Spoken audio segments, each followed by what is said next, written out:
to a court. Now, Law Minister M. Asad Uzman said on Thursday. His comments came a day after Hasina told a news agency that she was determined to return to her country by December, despite fearing for her life. Earlier this month, there were more interviews of her that suggested she was discussing with her party colleagues her possible return to Bangladesh by the end of this year.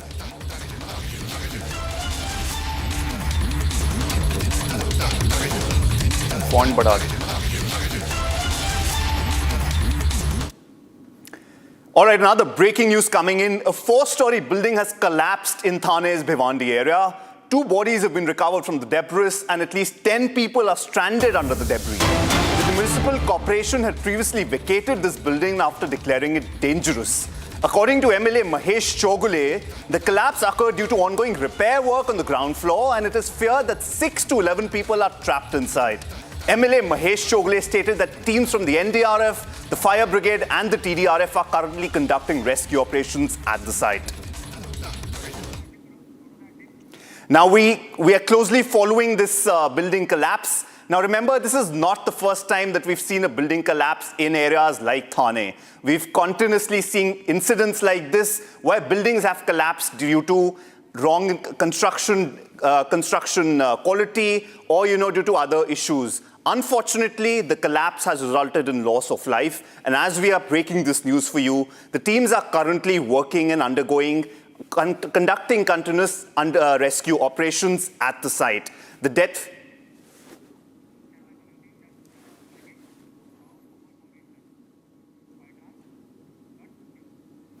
Now, violent clash has erupted in Uttar Pradesh, Deora, over the removal of B.R. Ambedkar's statue.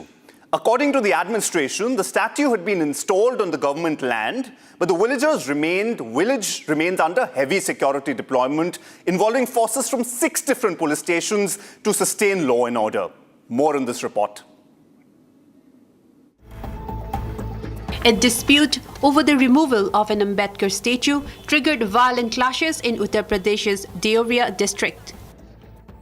The incident left several police personnel with minor injuries. कुछ लोग द्वारा अवैध तरीके से without permission सरकारी खलिहान का भूमि पर एक अंबेडकर जी का मूर्ति रखने का मामला सामने आया।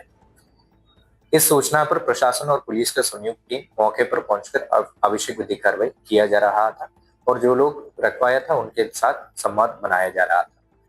संवाद के क्रम पे जिनके द्वारा मूर्ति रखाया गया उनके द्वारा सम्मानित तरीके से अंबेडकर जी का मूर्ति वहीं से हटाने के लिए तैयार हो गया। मूर्ति हटाते वक्त वहीं पर मौजूद कुछ अराजक तत्व द्वारा उनके ऊपर हमला किया गया। ईंट और पत्थर से किया गया ये हमले पर मौके पर मौजूद प्रशासन का और पुलिस का कर्मचारीगण को भी चोट आया है। सबका सुरक्षार्थ पुलिस द्वारा आवश्यक विधिक कार्रवाई किया गया है। According to officials, the statue was allegedly installed on government land in Nilekani village without administrative permission. The administration had asked villagers to remove the statue, following which tensions began to build in the area. The situation escalated as villagers pelted stones at police and revenue officials during an attempt to resolve the issue. Police dispersed the crowd and brought the situation under control after the confrontation. Several people have been detained in connection with the violence. Following the clash, heavy police deployment has been made in the village to prevent any further escalation.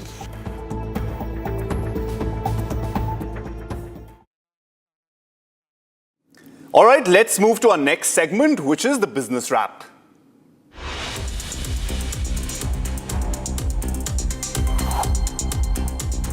Now, India's ethanol blending program may be reducing dependence on imported fossil fuels, but experts are warning of a new challenge: water stress. Increased cultivation of water-intensive crops such as maize, rice and sugarcane to meet the ethanol demand could strain groundwater resources. Now, maize production alone has jumped over 63% since 2021-22, with experts noting that producing 1 ton of maize requires nearly 3,000 litres of water. The Indian rupee extended its winning streak for a 5th consecutive session, closing 9 paise stronger at 95.67 against the US dollar. The currency drew support from strong domestic equity markets, foreign capital inflows and a softer dollar. However, gains remained capped due to volatile crude oil prices amid the escalating conflict in West Asia, with forex traders continue to monitor developments closely.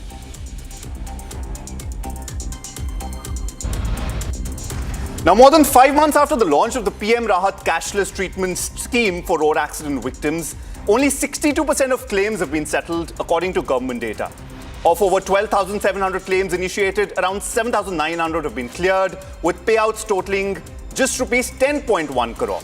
Gujarat and Madhya Pradesh account for nearly two-thirds of all claims and the bulk of the disbursed amount, highlighting uneven implementation of the scheme across states.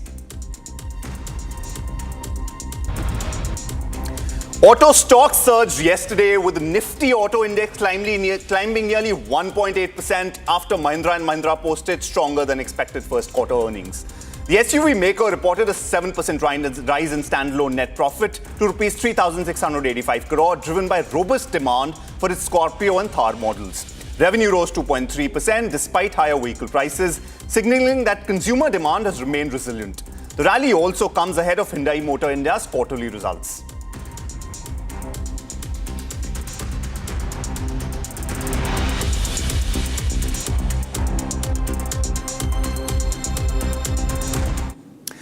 Now, India's javelin charge is alive and kicking at the Commonwealth Games 2026 as Neeraj Chopra has qualified for the men's javelin final, keeping his medal hopes alive in Glasgow. And it's a triple boost for India as Rohit Yadav and Yashveer Singh have also made the cut, putting 3 Indians into the final and setting up a massive medal opportunity. Neeraj Chopra is through to the Commonwealth Games javelin final, keeping India's hopes of another gold alive in Glasgow. The Indian javelin star registered a best throw of 79.61 meters in qualification to comfortably make the cut for the medal round. But Neeraj Chopra won't be India's only contender in the final. 2 more Indian throwers have also booked their spots. Rohit Yadav qualified with a best effort of 78.37 meters. And Yashveer Singh completed India's javelin triple, producing 78.36 meters on his final attempt to make the cut. Neeraj finished 5th overall in qualification. With the qualification round now behind him, the focus shifts entirely to the medal battle. The Olympic champion has been one of India's biggest medal hopes in Glasgow and will now look to step up when the medals are on the line. Rohit Yadav and Yashveer Singh will also be looking to challenge the field, making the final a 3-pronged Indian attack. Neeraj Chopra, Rohit Yadav and Yashveer Singh, 3 Indians through, 3 medal hopes, and all eyes now on the Commonwealth Games javelin final.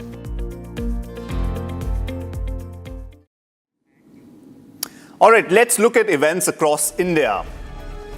Now, a 24-year-old man has been booked under rape and POSCO charges in Uttar Pradesh, Mathura, for allegedly sexually exploiting a 10-year-old girl.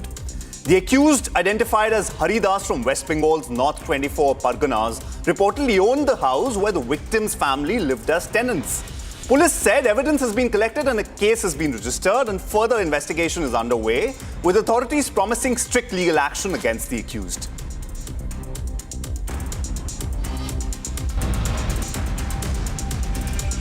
Maharashtra Chief Minister Devendra Fadnavis launched the Drug-Free Mumbai campaign as the NSCI Dome in Worli, unveiling an ambitious drive to curb drug abuse among students. The campaign aims to make Mumbai drug-free within the next 2 to 4 years, with a strong focus on rehabilitation and reintegrating addicted youth into society. Schools, colleges, counsellors, parents and social organizations will work together under this initiative to spread awareness and strengthen the fight against substance abuse. Power supply has finally been restored across Jammu and Kashmir's Poonch district after several flooding damaged transmission infrastructure and disrupted electricity for several days. The Power Development Department installed an emergency restoration system after extensive repair work, bringing relief to thousands of residents. Civil society members have thanked the department for working in difficult weather conditions and in restoring normalcy, especially benefiting students and residential services. Political tensions have intensified in West Bengal's Jagalpuri after a no-confidence motion led to the removal of the municipality's vice chairman. Egg attack was reported at Jabalpuri municipal chairman's office. Allegations of administrative failure, building plan violations and poor civic services sparked fresh controversy. Opposition leaders have accused the civic body of misgovernance, while legal action is also being pursued over alleged misconduct. A scheduled municipal meeting was cancelled among the unrest.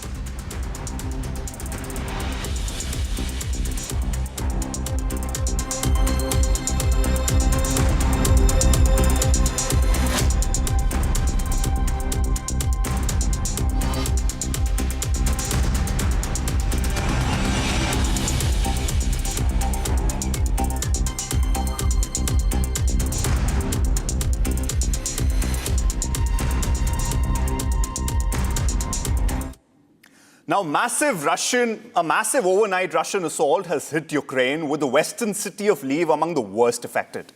A cruise missile attack struck residential buildings in the city, injuring at least 34 people, including 3 children.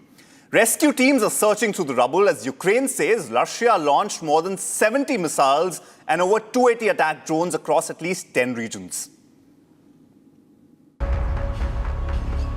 A devastating overnight attack on Ukraine with a cruise missile tearing through residential areas of the western city of Lviv. At least 34 people have been injured, including 3 children aged 6, 13 and 15. Residential buildings were badly damaged, with floors collapsing after the strike and rescue teams using specialized equipment to reach those trapped inside. At least 39 people have been rescued, while emergency crews continue searching through the rubble for anyone still trapped. 4:45, атака ракет на Львів, Патона 25, зруйнований будинок, триває операція порятунку людей, то саме вулиця Виговського, пряме влучення ракети в будинок. Станом на сьогодні 23 людей отримали медичну допомогу, 13 з них знаходяться в лікарні, 1 людина в важкому стані, 2 людей пропали безвісті, вважаються такими, що ми їх зараз шукаємо. Будемо молитися, щоб все було гаразд. Якщо оцінити масштаб цієї катастрофи, то, щоб ви розуміли, 21 будинок зазнав ушкоджень. Those were the mayor's initial figures. Authorities later raised the number of injured to 34 as rescue operations continued. A police officer and a rescuer are also among those injured in the attack. Residents described the chaos in an immediate aftermath, with families desperately trying to locate relatives from the worst hit buildings. Ви знаєте, я почуваюся відносно добре, як можна так сказати, що тут не є добре. Але сусіди, які жили на 4-му, 5-му поверхах, не знаю, бо дехто шукає свого сина, який там був на 5-му поверсі. Кажуть, що, можливо, навіть трагічно щось закінчилося. А я ще просто, розумієте, я не розумію, що воно таке є зараз. Я в якомусь стресі, де не розумію, що і як. And Lviv was only one part of a much wider overnight assault across Ukraine. President Volodymyr Zelensky says at least 10 regions were targeted, with homes, businesses and infrastructure damaged or destroyed. According to Zelensky, Russia launched more than 70 missiles, many of them ballistic, along with over 280 attack drones. Ukraine says more than 260 of those drones were intercepted, but several strikes still broke through, leaving destruction across the country. In Lviv, the focus now remains on the rescue operations, searching the rubble, treating the injured and assessing the scale of the overnight attack. All right, we'll pause for a short break now, and coming after the break, the PM says technology stronger laws to be implemented for better transparency in public examinations.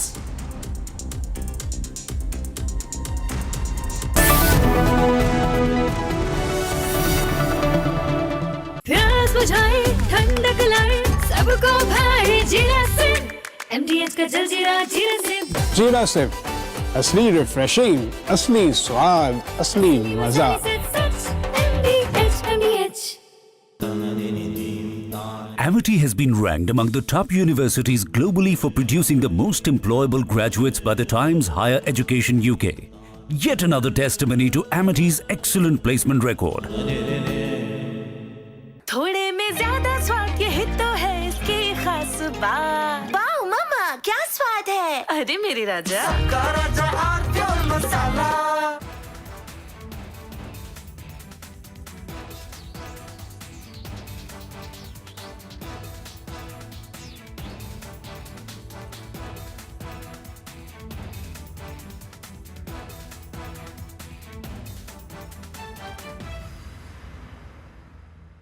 अगर मैं Gen Z की भाषा को बोरो करूं, then I will have to say Modi ji clocked it and provided a legislative solution. आपको समझ ना आए तो आप घर जाके गूगल पे आप सर्च कर लेना ये क्या नारा है। वो नारा देते थे वास्ते गुने हुइयां, और वो नारा देते थे इतने प्यार से, इतनी खूबसूरत तरीके से इस्तीफा मांगते थे। कहते थे जब आपसे इस्तीफा भी मांगते थे तो कहते थे कुचू पुचू इस्तीफा दे दो, आज हमारा जन्मदिन है। विपक्ष के आंदोलन को एक समराइज करना चाहूंगा मैं जेनजी के भाषा में। 37 दिन तक तो ये जंतर मंतर नहीं गए, तो इनको MIA हो गया। MIA क्या है? MIA missing in action. तो 37 दिन तक हमने कुछ नहीं किया, तो कुछ तो करना चाहिए। जंतर मंतर तो नहीं जा सकते, तो हम जाते हैं प्रधानमंत्री जी के आवास के सामने और वहां पर जाके आंदोलन करते हैं। So these are the three categories: student,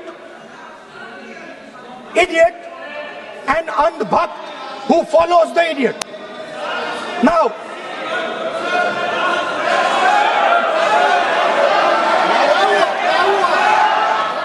प्रश्न है कि खंड 2 से 5 विधेयकांग बने, जो सदस्य के पक्ष में हाँ गए, जो सदस्य विरोध में ना गए। मेरे विचार में निर्णय हाँ वालों के पक्ष हुआ। खंड 2 से 5 विधेयकांग बना। प्रश्न ये कि खंड 1 अधिनियम सूत्र और विधेयक का पूरा नाम विधेयकांग बने, जो सदस्य के पक्ष में हाँ गए, जो सदस्य विरोध में ना गए। मेरे विचार में निर्णय हाँ वालों के पक्ष हुआ। जिन लोगों ने विद्यार्थियों के भविष्य के साथ खिलवाड़ वे जेलों में सड़ रहे हैं। हमने फास्ट ट्रैक कोर्ट बना।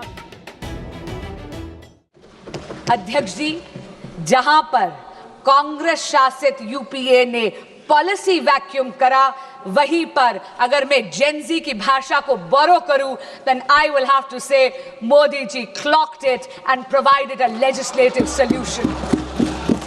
जेनजी के भाषा में मैं, अरे सुनो यार, सुनने की आदत रखो। जेनजी की भाषा में विपक्ष के आंदोलन को एक समराइज करना चाहूंगा मैं जेनजी के भाषा में। 37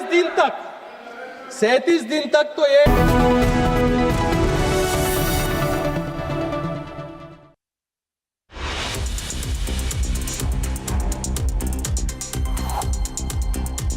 इस कठोर कानूनों वाले, प्रावधानों वाले इस बिल को पास कर दिया है।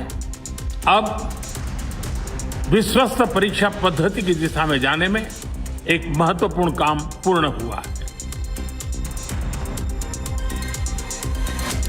PM Modi releases fourth video message for students, congratulates them on the exam bill clearing parliament. और साथ साथ फिर से कोई पेपर माफिया, पेपर लीक करने वाली गैंग, देश के बच्चों के भविष्य के साथ खिलवाड़ करने वाली गैंग, उनको बख्शा नहीं जाएगा। PM Modi warns the exam syndicate, promises strict action against those playing with students' future. को ध्यान में रखते हुए देशव्यापी सभी राज्यों में भी और केंद्र में भी शिक्षा पद्धति में सुधार अनिवार्य हो गया है। टेक्नोलॉजी के भरपूर उपयोग की आवश्यकता हो गई है। PM says technology and stronger laws to be implemented for better transparency in public examinations. Sir, I rise to move that the bill be passed. Motion is moved that the bill be passed. The question is that the bill be passed. Those in favor will please say aye. Those against will please say no. I think the ayes have it, the ayes have it, the ayes have it. The bill is passed. Anti-exam leak bill and Vande Mataram bill passed in both houses of parliament after a marathon debate. PM chairs 4th Cabinet Committee on Security to review the evolving situation of the West Asia conflict. Delhi court to deliver the sentence for Tahir Hussain and 4 other convicts in Northeast Delhi riots case dating back to 2020.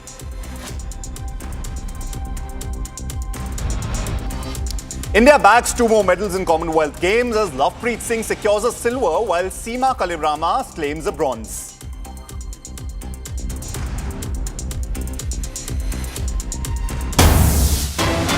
And breaking news now, a major escalation is unfolding in Pakistan-occupied Kashmir as ongoing demonstrations reach a boiling point. Now, in a significant shift in the movement scale, women protesters have joined the front line in large numbers, marching through the Kotli region to raise slogans against the brutal massacre carried out by the Pakistani army. Outraged by the response, protesters have openly accused the Pakistani forces of state terrorism amid systemic repression. The mobilization of women in Kotli highlights deepening public resentment against military authority and signals a sharp intensification of the civil unrest in the region.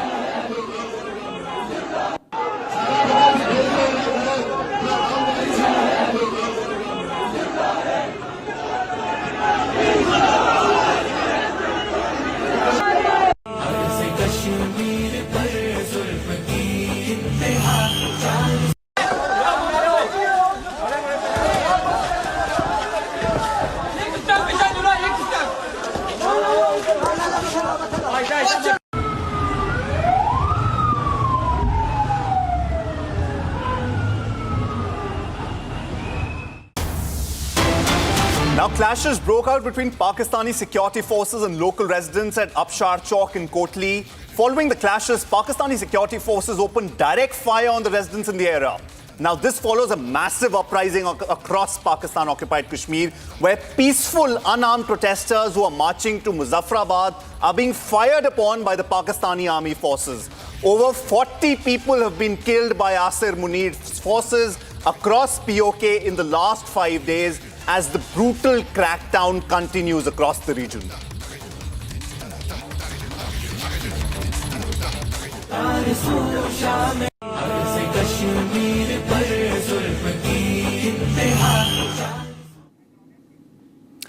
Now, 2 major legislations have cleared Parliament in the monsoon session, with both the Vande Mataram bill and the anti-paper leak bill receiving approval from both houses. The Vande Mataram bill seeks to grant the national song legal protection on par with the national anthem, making any insult or obstruction of its singing a punishable offence.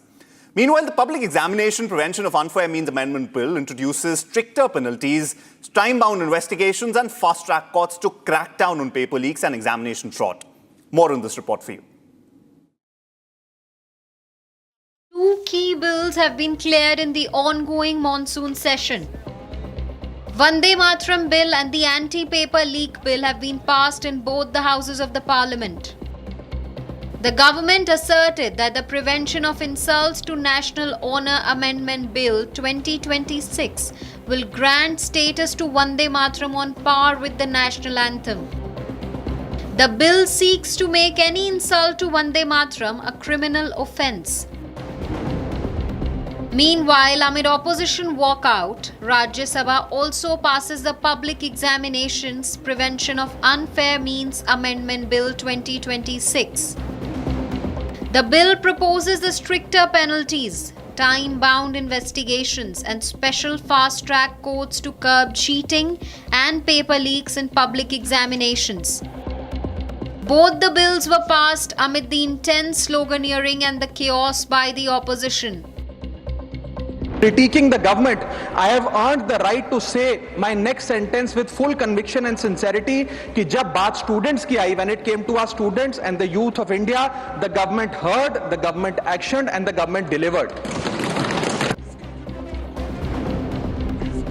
Leader of the opposition and Congress leader Mallikarjun Kharge issued a threatening remark against Home Minister Amit Shah. Kharge during his speech said that Amit Shah should be dragged from wherever he is hiding. इसका जिम्मेदार कौन है? इसका जिम्मेदार आप है, home minister है।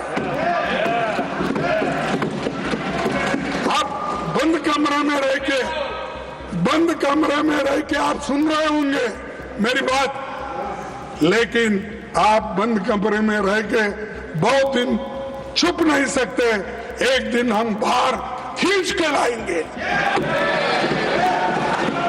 और जनता के सामने हम दिखाएंगे इनके देश में क्या है। Meanwhile, JP Nadda attacked the Indie bloc for the walkout from the Rajya Sabha, alleging that it was irresponsible and that the opposition has no respect for parliamentary democracy. आज लगभग 8 घंटे चर्चा चली है। हर एक सदस्य को पूरा बोलने का अधिकार दिया गया।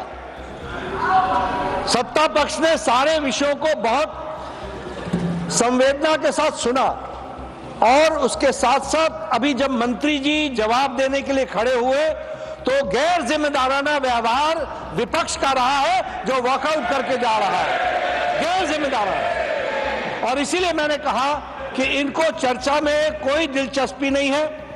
They have got no respect for democracy. They have got no respect for parliamentary procedures.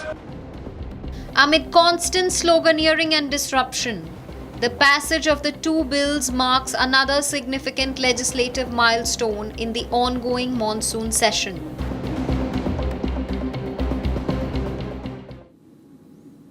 Now, breaking news again, a 4-story building has collapsed in Thane's Bhiwandi area. 4 bodies have been recovered from debris. At least 10 people are stranded under the debris. And the municipal corporation had previously vacated this building after declaring it dangerous. According to the MLA Mahesh Shogale, the collapse occurred due to ongoing repair work on the ground floor. It is feared that 6 to 7 people are trapped inside. And the MLA stated that teams from the NDRF, the Fire Brigade and the TDRF are currently conducting rescue operations at the site.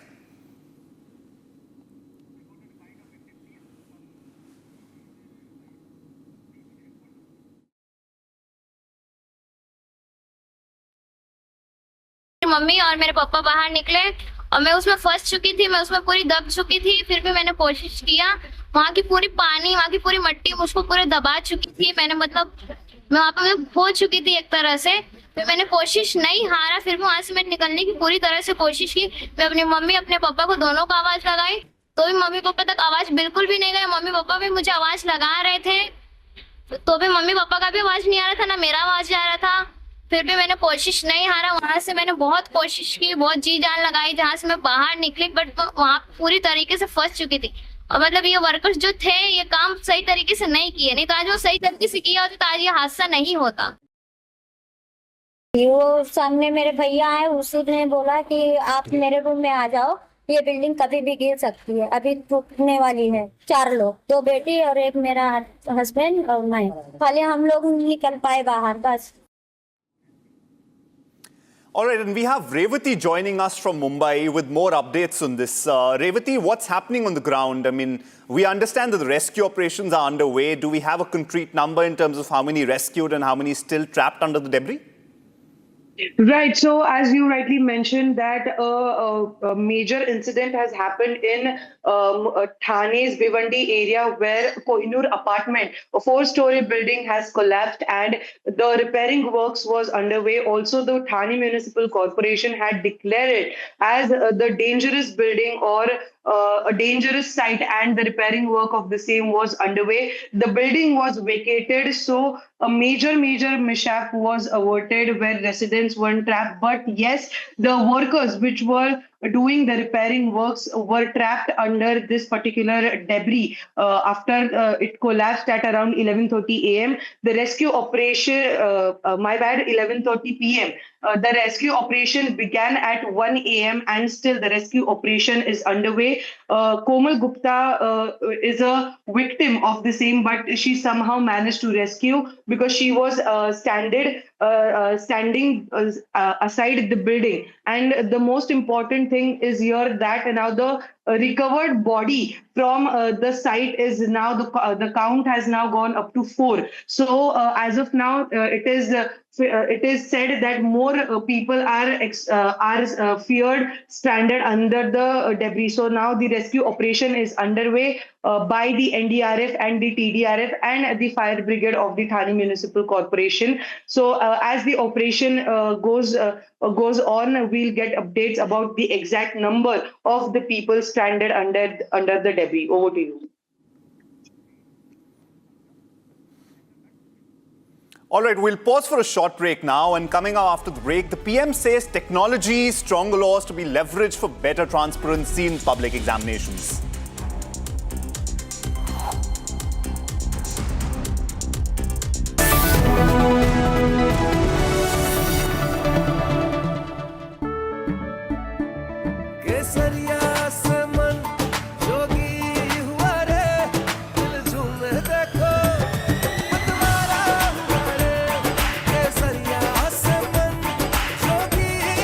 हर पल मनाओ केसरी त्योहार।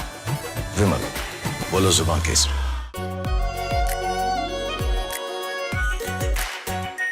Are pure shahi paneer masala, delicious, healthy, everyday. Rani, इस घर में कुछ है जो टूटता नहीं। ये पिलर कभी नहीं टूटेगा। रुंगटा स्टील TMT से बना। रुंगटा नहीं तो घर स्ट्रॉन्ग नहीं। रुंगटा स्टील TMT बार एकदम सॉलिड। चमकी चाट से क्या बना है? सैंडविच, लस्सी और छाछ और हर घूंट में चमकी चाट। अब बताओ, स्वाद आया? आया। असली स्वाद सिर्फ चमकी चाट। We're going to hit him very hard. I mean, I can actually say that because there's very little they can do about it. It was a different group than we're dealing with. They've already apologized, but we got to smack them a little bit.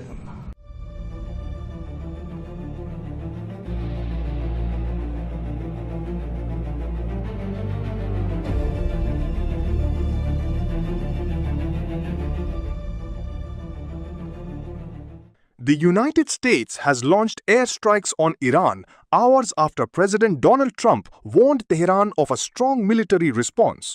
The strikes mark the first major American attack since Trump paused the bombing campaign last week.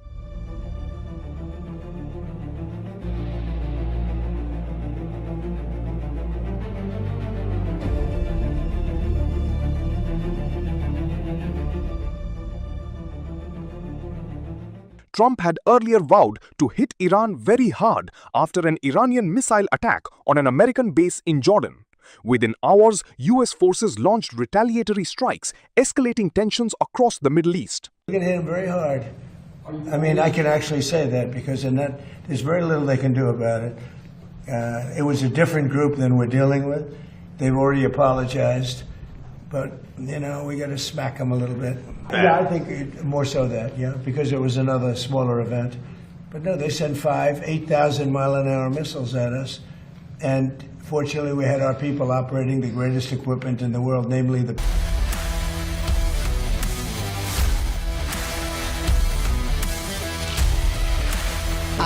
Pure सूजी pasta उबालो मिलाओ और खाओ 8 minute में तैयार क्या taste है सबका राजा आर मसाला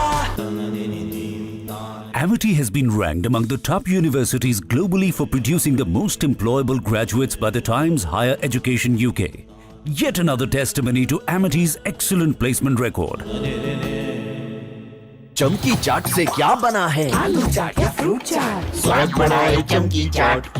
क्या बात है? स्वादिष्ट पकोड़े और फरसान, अरे चमकी चाट है इसकी जान। असली स्वाद सिर्फ चमकी चाट। Optoroma manual winding, 4 लोगों के पास है ये। कुछ इससे भी अनोखा। कमला पसंद, सिर्फ एक अनोखा स्वाद। कमला पसंद पान मसाला। थोड़े में ज्यादा स्वाद, यही तो है इसकी खास बात। वाओ मामा, क्या स्वाद है। अरे मेरे राजा, मसाला।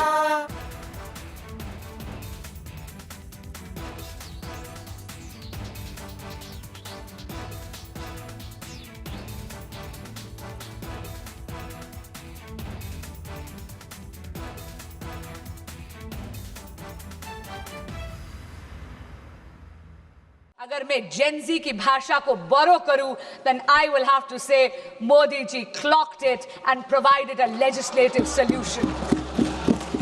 आपको समझ ना आए तो आप घर जाके गूगल पे आप सर्च कर लेना ये क्या नारा है।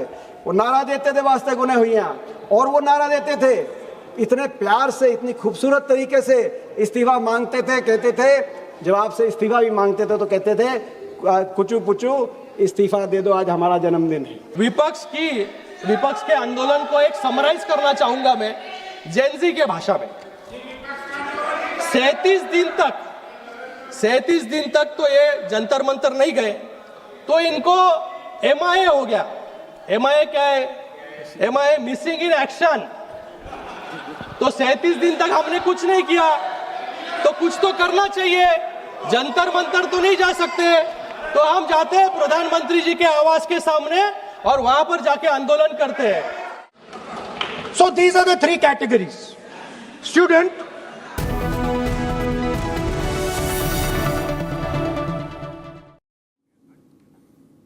Now, massive overnight Russian assault has hit Ukraine, with the western city of Lviv among the worst affected. A cruise missile struck residential buildings in the city, injuring at least 34 people, including 3 children. Rescue teams are searching through the rubble as Ukraine says Russia launched more than 70 missiles and over 280 attack drones across at least 10 regions across Ukraine. A devastating overnight attack on Ukraine with a cruise missile tearing through residential areas of the western city of Lviv. At least 34 people have been injured, including 3 children aged 6, 13 and 15. Residential buildings were badly damaged, with floors collapsing after the strike and rescue teams using specialized equipment to reach those trapped inside.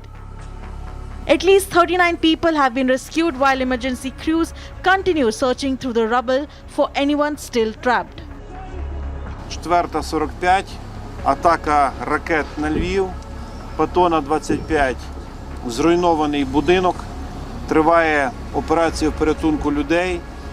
То саме вулиця Виговського, пряме влучення ракети в будинок. Станом на сьогодні 23 людей отримали медичну допомогу, 13 з них знаходяться в лікарні, 1 людина в важкому стані, 2 людей пропали безвісті, вважаються такими, що ми їх зараз шукаємо. Будемо молитися, щоб все було гаразд. Якщо оцінити масштаб цієї катастрофи, то, щоб ви розуміли, 21 будинок зазнав ушкоджень. Those were the mayor's initial figures. Authorities later raised the number of injured to 34 as rescue operations continued. A police officer and a rescuer are also among those injured in the attack. Residents described the chaos in an immediate aftermath, with families desperately trying to locate relatives from the worst hit buildings. Ви знаєте, я почуваюся відносно добре, як можна так сказати, що тут не є добре. Але сусіди, які жили на 4-му, 5-му поверхах, не знаю, бо дехто шукає свого сина, який там був на 5-му поверсі. Кажуть, що, можливо, навіть трагічно щось закінчилося. А я ще просто, я не розумію, що воно таке є зараз. Я в якому стресі, де не розумію, що і як. And Lviv was only one part of a much wider overnight assault across Ukraine. President Volodymyr Zelensky says at least 10 regions were targeted, with homes, businesses and infrastructure damaged or destroyed. According to Zelensky, Russia launched more than 70 missiles, many of them ballistic, along with over 280 attack drones. Ukraine says more than 260 of those drones were intercepted, but several strikes still broke through, leaving destruction across the country. In Lviv, the focus now remains on the rescue operations, searching the rubble, treating the injured and assessing the scale of the overnight attack.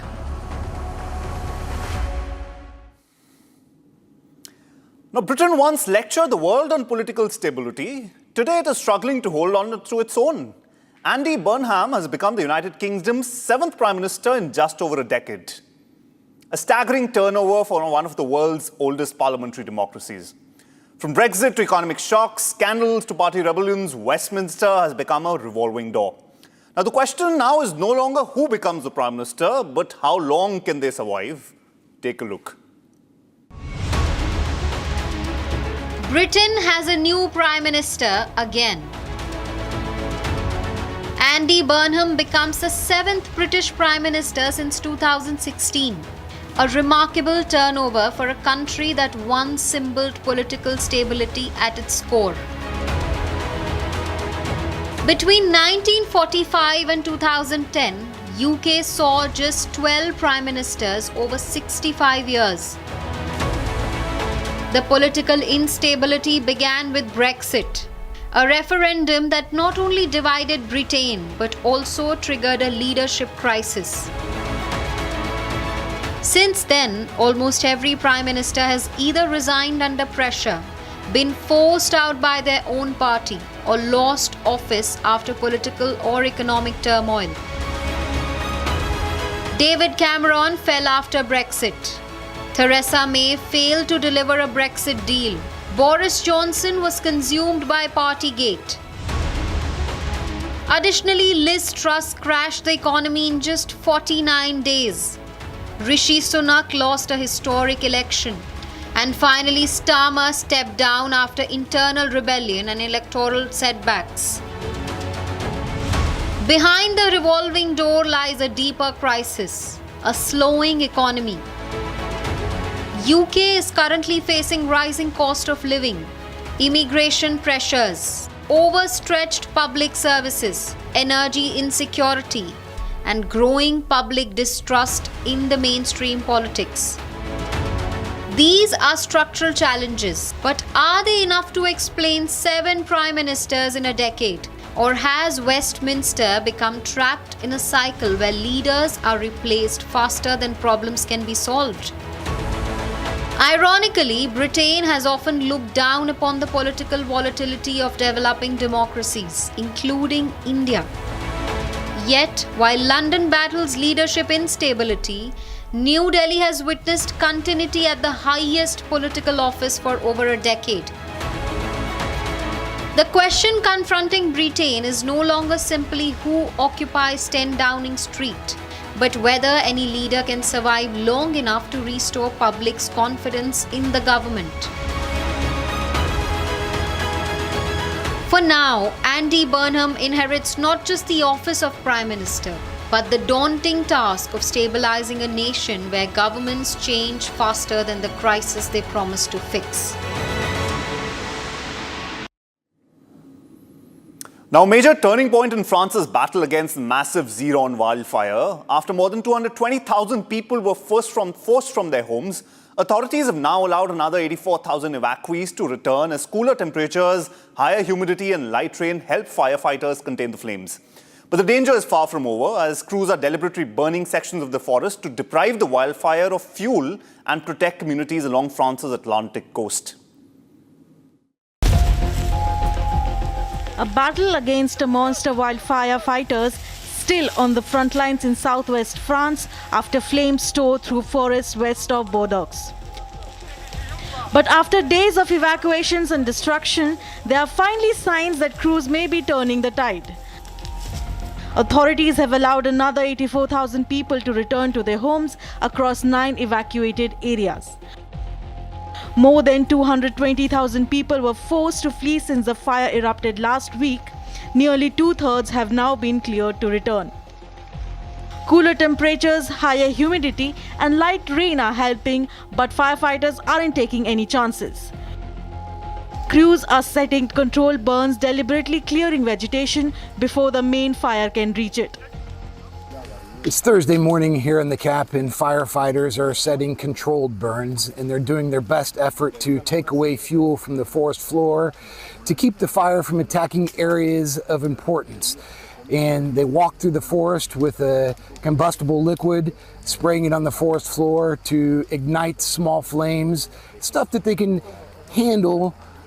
If it grows, this is the type of fires they want to slowly burn and to burn off all the fuel to help keep the larger areas safe. And you see behind me the smoke and the slow burning flames in the forest floor.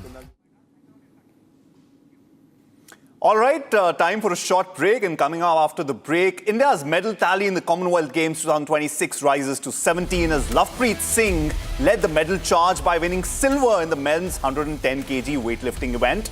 This is while Seema Kalirama claimed bronze in the women's discus throw.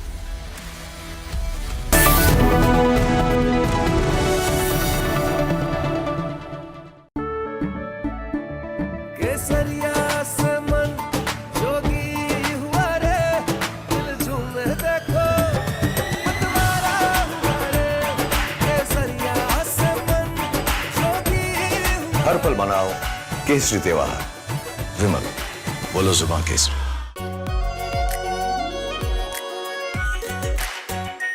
Are pure shahi paneer masala delicious healthy everyday I wake up wearing someone else again. Skin tight like porcelain. I don't recognize these eyes. Something scratching from inside. Don't let it slip. I'm losing control. I don't wanna be safe anymore. Underneath there's a fire they can't keep. No more faces. Finding myself. That's my moment of Sarah. प्यास बुझाए ठंडक लाए सबको भाई जीरा से MDH का जल जीरा जीरा से जीरा से असली रिफ्रेशिंग, असली स्वाद, असली मजा. We're going to hit them very hard. I mean, I can actually say that because in that, there's very little they can do about it. It was a different group than we're dealing with. They've already apologized. But, you know, we got to smack them a little bit.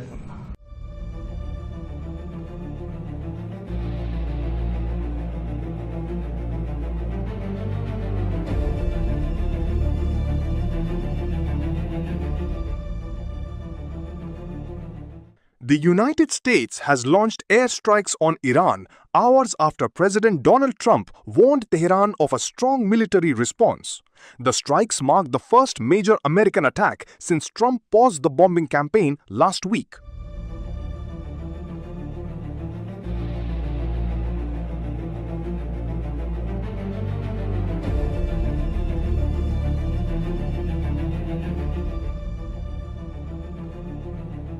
Trump had earlier vowed to hit Iran very hard after an Iranian missile attack on an American base in Jordan. Within hours, US forces launched retaliatory strikes, escalating tensions across the Middle East. We're going to hit them very hard. I mean, I can actually say that because in that, there's very little they can do about it. It was a different. From Asia's largest news headquarters, setting the agenda for Bharat.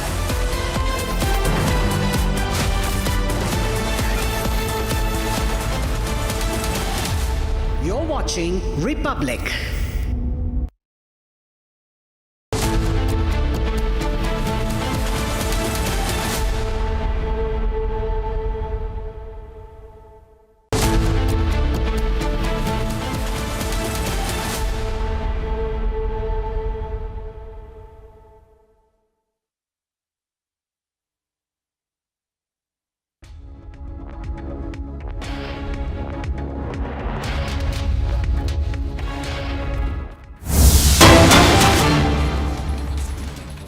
Viewers getting the first breaking at this hour. This is coming in from Meta India head. Well, when the Meta India head and 20 other Instagram influencers have been arrested and they've been booked. In fact, they've been registered with 2 cases 2 cases have been registered against the Meta head and 20 other Instagram users as a co-accused in the Hyderabad Cybercrime Department over several obscene photos and videos which were circulated online of Prime Minister Narendra Modi. Now, the backdrop of this whole controversy is the CJP NEET protest, where these obscene Facebook and Instagram videos were shared by several accounts, following which a social media core committee member of the Bharatiya Janata Party has filed a complaint with the cybercrime. Now, cybercrime has been lodged for a complaint on the heads of Meta India and 20 other Instagram users. Now, responding to the complaint, the Cybercrime Department has named the Meta India head along with the social media users as co-accused because of these obscene and absolutely filthy videos that circulated online on Facebook and Instagram. Now, the police has said that the efforts are being made to identify the people behind the accused, and there is a further investigation that is being underway. Morphed videos, fake videos by PMs on PM's name have been complained and circulated.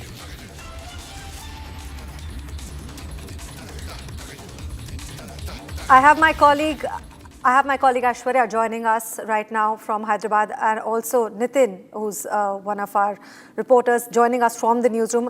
My first question is for you, Aishwarya.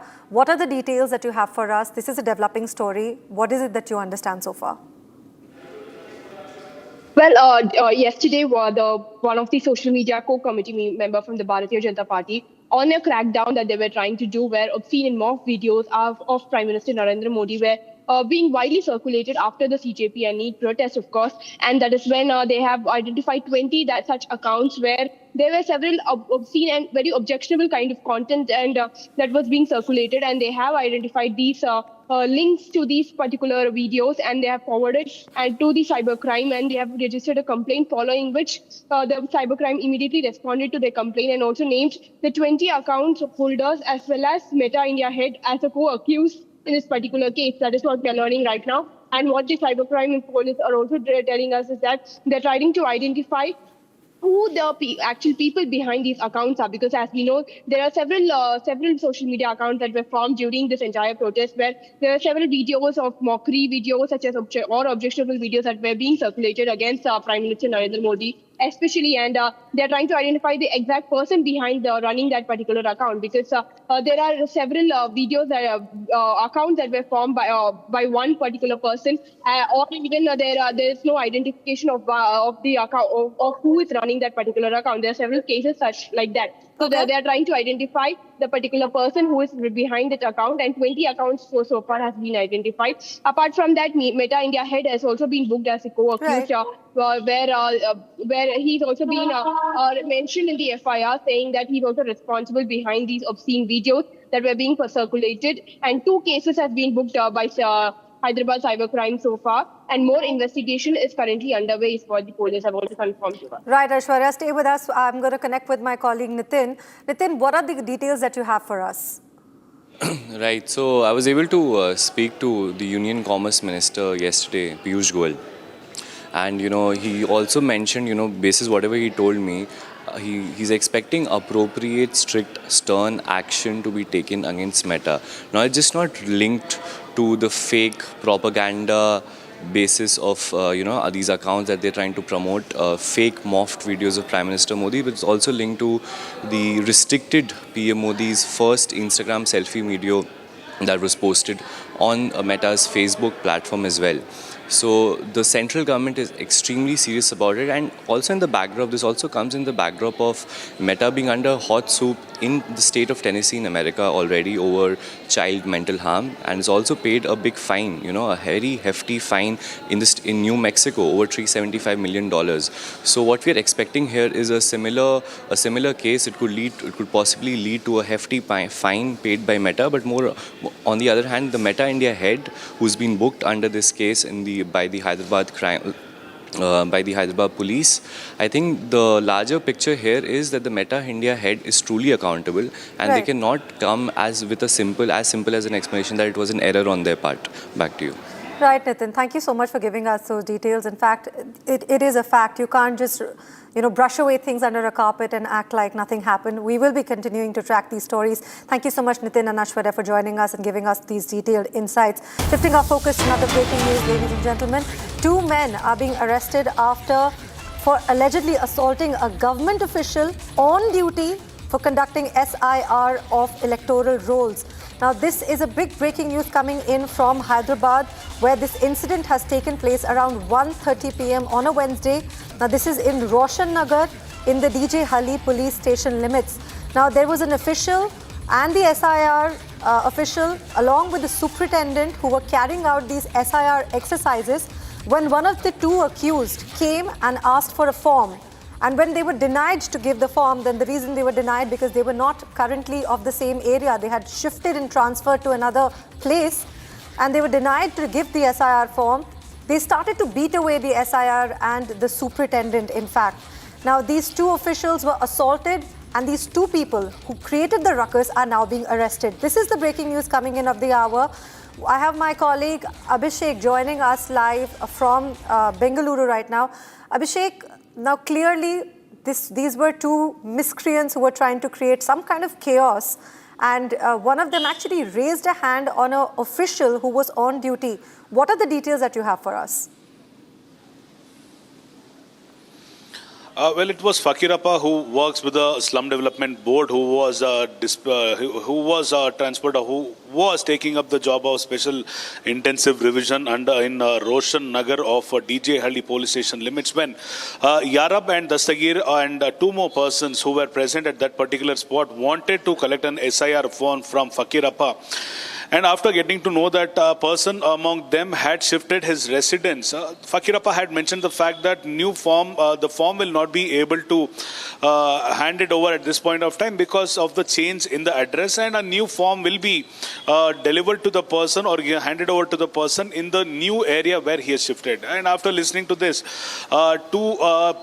it's Yarab and another Dastagir along with 2 more persons punched Fakirappa on face, who was duly exercising his duty towards a special intensive revision. As soon as the team informed the DJ Halli police, these 2 persons have already been taken into custody and they've been sent to the judicial custody as of now, and 2 are on the run now, and the police have already started a search operation to get all these 2 persons who are already on the run to make sure that they are going behind the bars.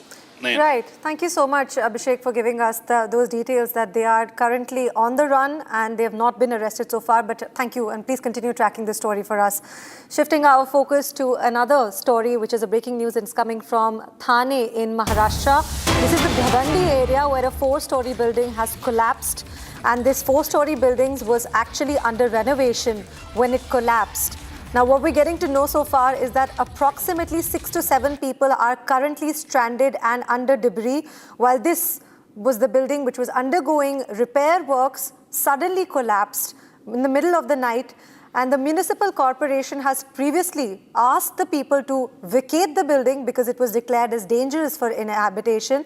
But according to the local MLA, the collapse occurred when the ongoing repair work was happening.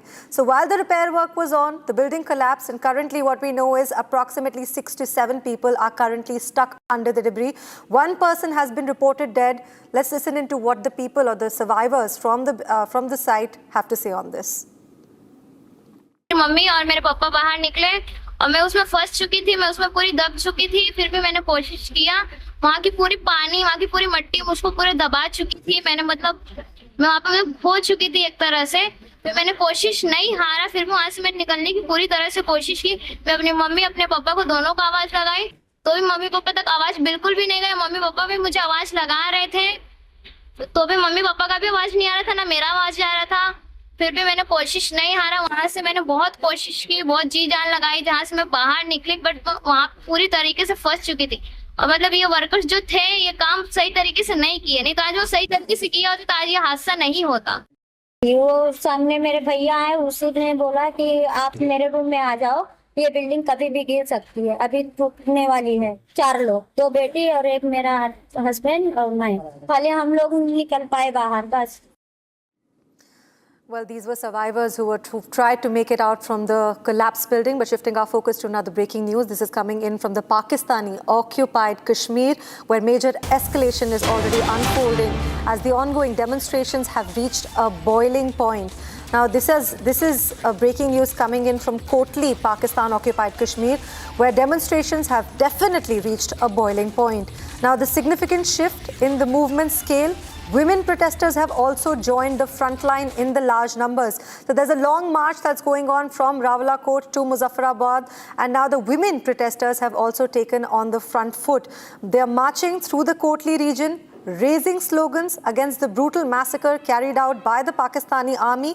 What we're also getting to know is that the response that these protesters are openly getting are repression and systematic repression from the Pakistani forces, as they are a state of terrorism. In fact, the mobilization of women in Kotli highlights the deepening public resentment against the military authority, and these women have taken up now on the front lines in the march, raising slogans, walking past the hurdles on their way and making their way all the way to Muzaffarabad.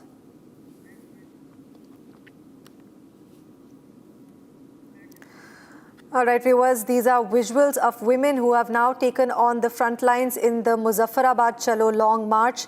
These are visuals on your television screen where Pakistani women of the Pakistan-occupied Kashmir have now taken center stage. They are marching through the Kotli region and heading all the way to Muzaffarabad. Getting another breaking news of the hour, ladies and gentlemen. Clashes have broken out between the Pakistani security forces and the local residents in Abshar Chowk in Kotli. Now, more breaking news coming from the long march to Muzaffarabad. Now, these are the clashes where the Pakistani security forces are opening direct fire at these protesters and civilians. They are not sparing anybody who's coming in their way, and this is coming in the massive uprising that is seen across Pakistan-occupied Kashmir, where the peaceful, unarmed protesters who are marching to Muzaffarabad are being fired upon by the Pakistani army and the Pakistani forces, the Pakistani Rangers. They are not sparing the civilians. They've opened fire on civilians in the Kotli area, and also, so far, unfortunately, 40 people have been reported that they have died or killed by the Asim Munir forces across POK in the last 5 days as the brutal crackdown continues across the region.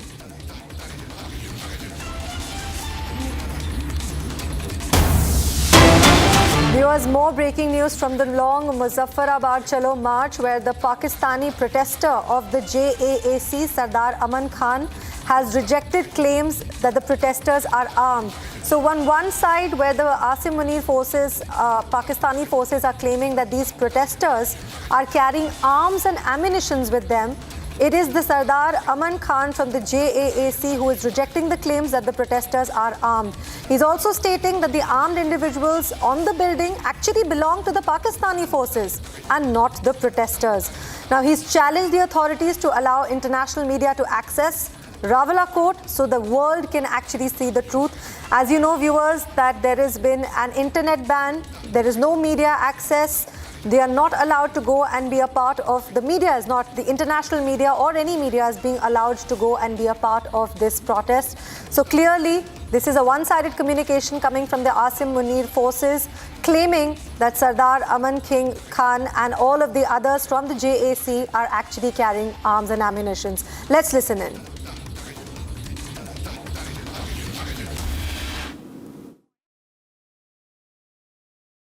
मैं उस बयान की मजम्मत करता हूं कि रावलाकोट के अंदर मौजूद निहत्ते ये मुजाहिरीन जो आप इस कैमरे की आंख से देख सकते हैं, जो कि मुकम्मल निहत्ते खड़े हैं, जिनके लिए ये कहा गया है कि वो शहर में इमारतों पर चढ़ के मुसल्लह अफराद चढ़े हुए हैं। बिल्कुल शहर की इमारतों पर मुसल्लह अफराद हैं, लेकिन वो रेंजर्स के अफराद हैं, वो पुलिस के अफसरात हैं, वो FC के अफसरात हैं, वो मुख्तलिफ सिक्योरिटी फोर्सेस के एहलकार हैं जो शहर के ऊपर खड़े हैं और वहाँ से निहत्ते शहरियों को टारगेट करते हैं, उन्हें जो है वह निशाना बनाते हैं। मैं इस मौका पर मैं ये गुजारिश करना चाहता हूँ कि अगर किसी को ये लगता है कि यहाँ पर कोई मसल्ला ग्रुप है या कोई ऐसा अमल है, हमारी पुरअमन तहरीक है, एक सियासी तहरीक है, यहाँ अगर इस तरह का कोई ग्रुप है, मैं पाकिस्तान के मीडिया को, इंटरनेशनल मीडिया को आप भेजें यहाँ पर। पाकिस्तान के अपोजिशन लीडरों को क्यों रोकते हैं आप उनको वहाँ जाने से? आप उन्हें यहाँ भेजें, वो आए, वो यहाँ पर आके जो है वो देखें लोगों को, इन निहत्ते लोगों को देखें, मजलूम लोगों को देखें।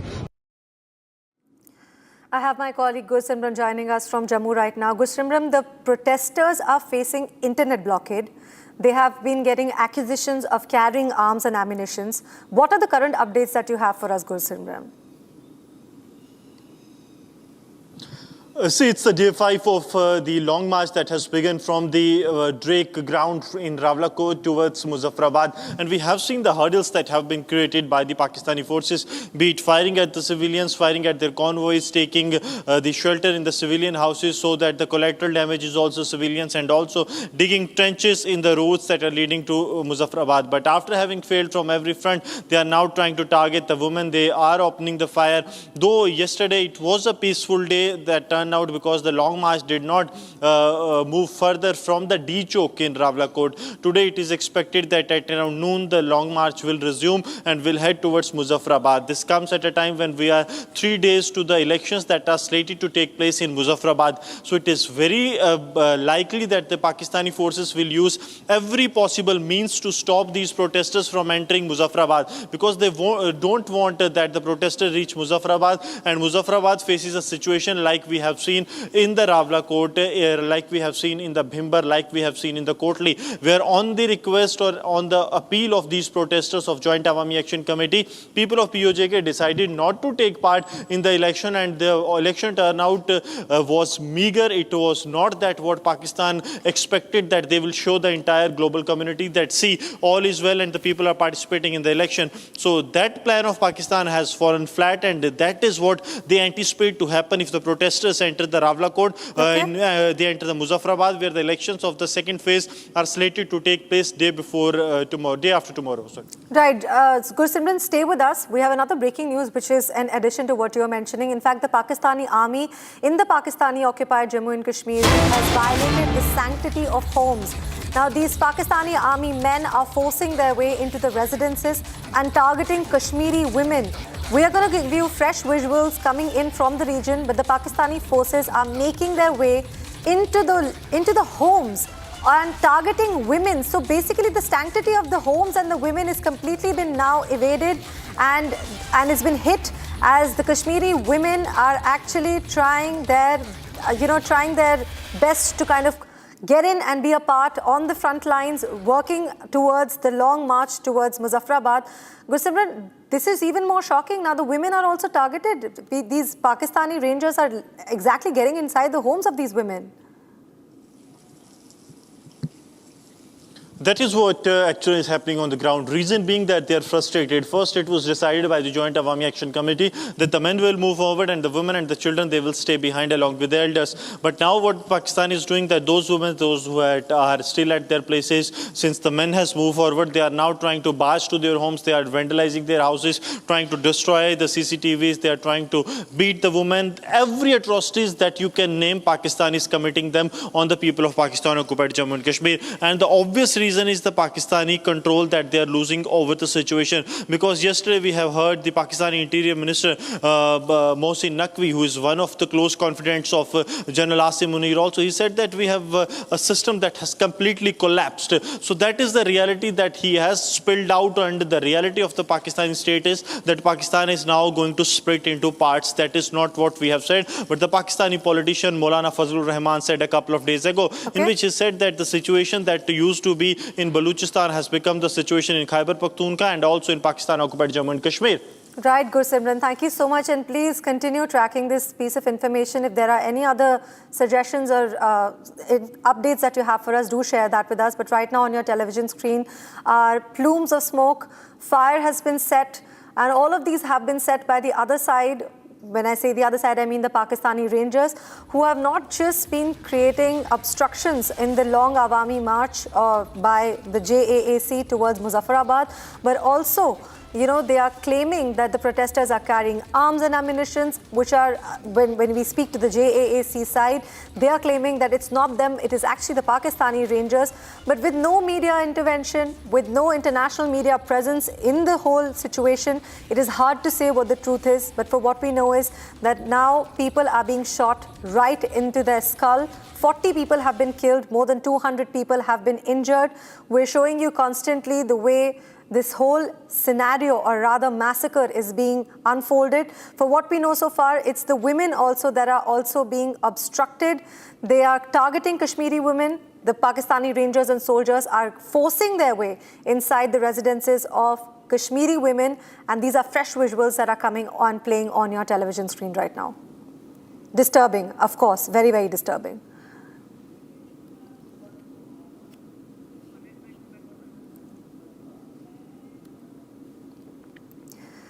Viewers, disturbing visuals. But yes, we will continue to track that piece of news for you. But for now, getting another breaking news that the Telangana Chief Minister Revanth A. Reddy has sparked a political controversy, and he has now sparked this controversy by commenting on the engineering graduates. While he was making a point, Revanth Reddy went on to call engineers as criminal wastes, and it has sparked a full political row. In fact, now when he was making these comments, the opposition, the BRS and the BJP have accused Revanth Reddy of insulting the engineering students, and also are questioning their ability. Now this controversy has quickly escalated, with Congress leaders defending the Chief Minister and countering the opposition's criticism. But for now, what we know is that Revanth Reddy made these obscene remarks, calling engineering graduates as criminal waste. Let's listen into Revanth Reddy, please.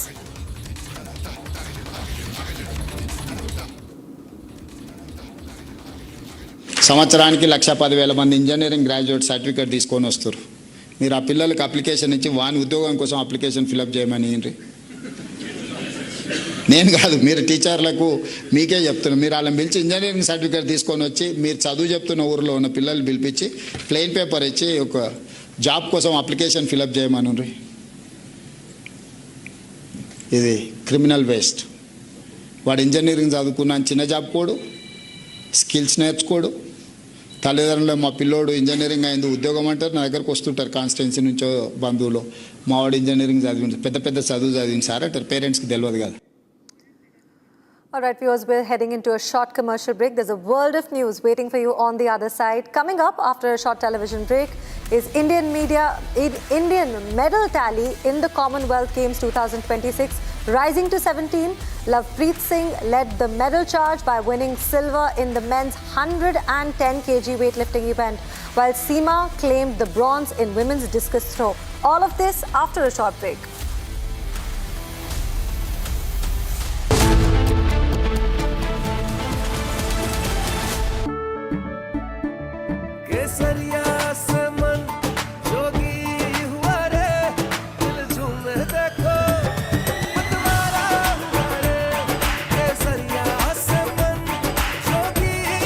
हर पल मनाओ केसरी त्योहार। विमल, बोलो जुबान केसरी। Are pure सूजी pasta उबालो, मिलाओ और खाओ, 8 मिनट में तैयार। क्या टेस्ट है सबका राजा आर प्योर मसाला। बेस्ट हरा बोर्ड दिखाना। सबसे dependable Century HDF premium plus. Trial लूंगा। श्योर। वाटर रेजिस्टेंट है, स्ट्रॉन्ग है, high density wood fiber structure, advanced German adhesive bonding, solid defense। Trial में पास। सेंचुरी के 40 सालों का भरोसा, हरे बोर्ड का असली boss, Century HDF premium plus. चमकी चाट से क्या बना है? आलू चाट या फ्रूट चाट, स्वाद बढ़ाए चमकी चाट। क्या बात है? स्वादिष्ट पकोड़े और बरसान, अरे चमकी चाट है इसकी जान। असली स्वाद सिर्फ चंकी चाट।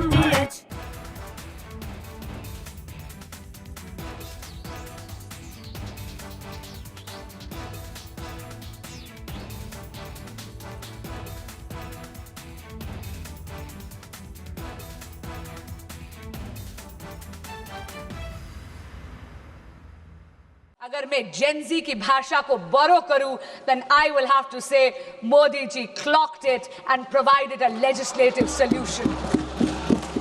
आपको समझ ना आए तो आप घर जाके गूगल पे आप सर्च कर लेना ये क्या नारा है। वो नारा देते थे वास्ते गुने हुइयां, और वो नारा देते थे इतने प्यार से, इतनी खूबसूरत तरीके से इस्तीफा मांगते थे, कहते थे जब आपसे इस्तीफा भी मांगते थे तो कहते थे। All right, viewers, coming up after a short commercial break, Delhi court to deliver the sentence for Tahir Hussain and 4 others, the other convicts in the Northeast Delhi riots case dating back to 2020. After a short break.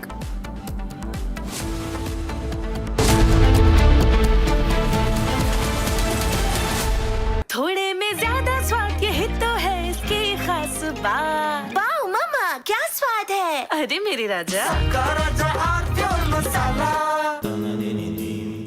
Amity has been ranked among the top universities globally for producing the most employable graduates by the Times Higher Education UK.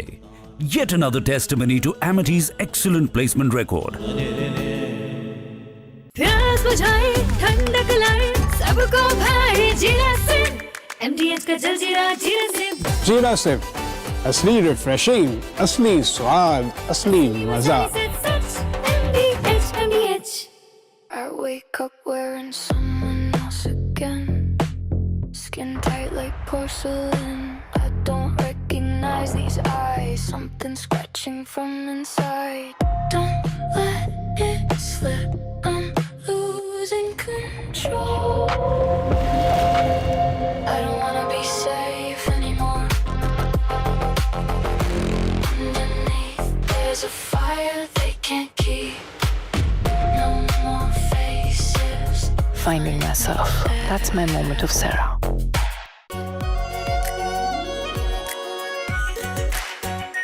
Our pure Shahi Paneer Masala. Delicious, healthy, every day. We're going to hit them very hard. I mean, I can actually say that because in that, there's very little they can do about it. It was a different group than we're dealing with. They've already apologized. But, you know, we got to smack them a little bit.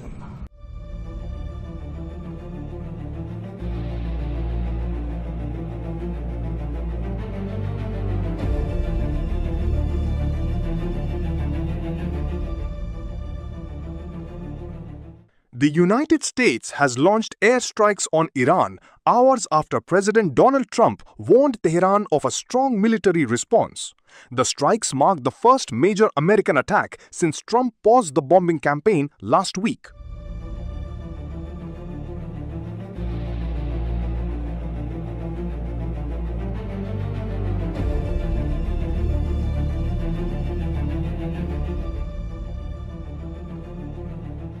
Trump had earlier vowed to hit Iran very hard after an Iranian missile attack on an American base in Jordan. Within hours, US forces launched retaliatory strikes, escalating tensions across the Middle East. We're going to hit them very hard. I mean, I can actually say that because in that, there's very little they can do about it. It was...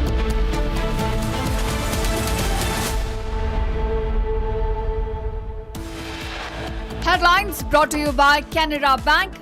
Together we can.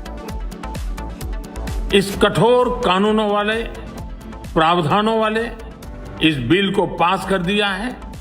अब विश्वस्त परीक्षा पद्धति की दिशा में जाने में एक महत्वपूर्ण काम पूर्ण हुआ है। PM Modi releases 4th video message for students, congratulates on example clearing the parliament. और साथ साथ फिर से कोई पेपर माफिया, पेपर लीक करने वाली गैंग, देश के बच्चों के भविष्य के साथ खिलवाड़ करने वाली गैंग, उनको बख्शा नहीं जाएगा। PM Modi warns the exam syndicate, promises strict action against those playing with students' future. इन सबको ध्यान में रखते हुए देशव्यापी सभी राज्यों में भी और केंद्र में भी शिक्षा पद्धति में सुधार अनिवार्य हो गया है। टेक्नोलॉजी के भरपूर उपयोग की आवश्यकता हो गई है। PM says technology stronger laws to be implemented for better transparency in public examinations. I rise to move that the bill be passed. Motion is moved that the bill be passed. The question is that the bill be passed.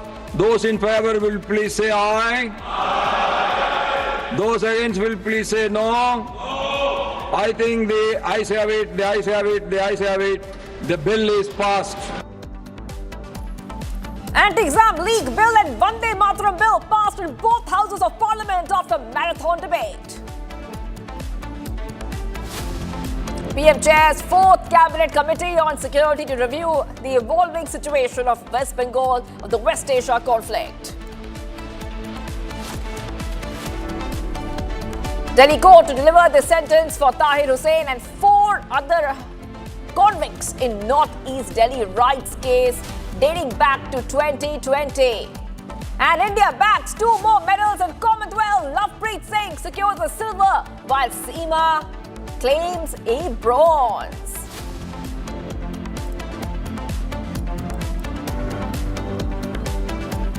Hello viewers, we're live and breaking. I'm Shivangi Shukla getting you the latest coming in. Markets have opened on a positive note. Nifty is up by 44 points. Sensex gaining 70 points at open with Oro banking, Pharma leading the charge while IT slips into the red, dragged down by heavyweights. Infosys, HCL Tech and TCS.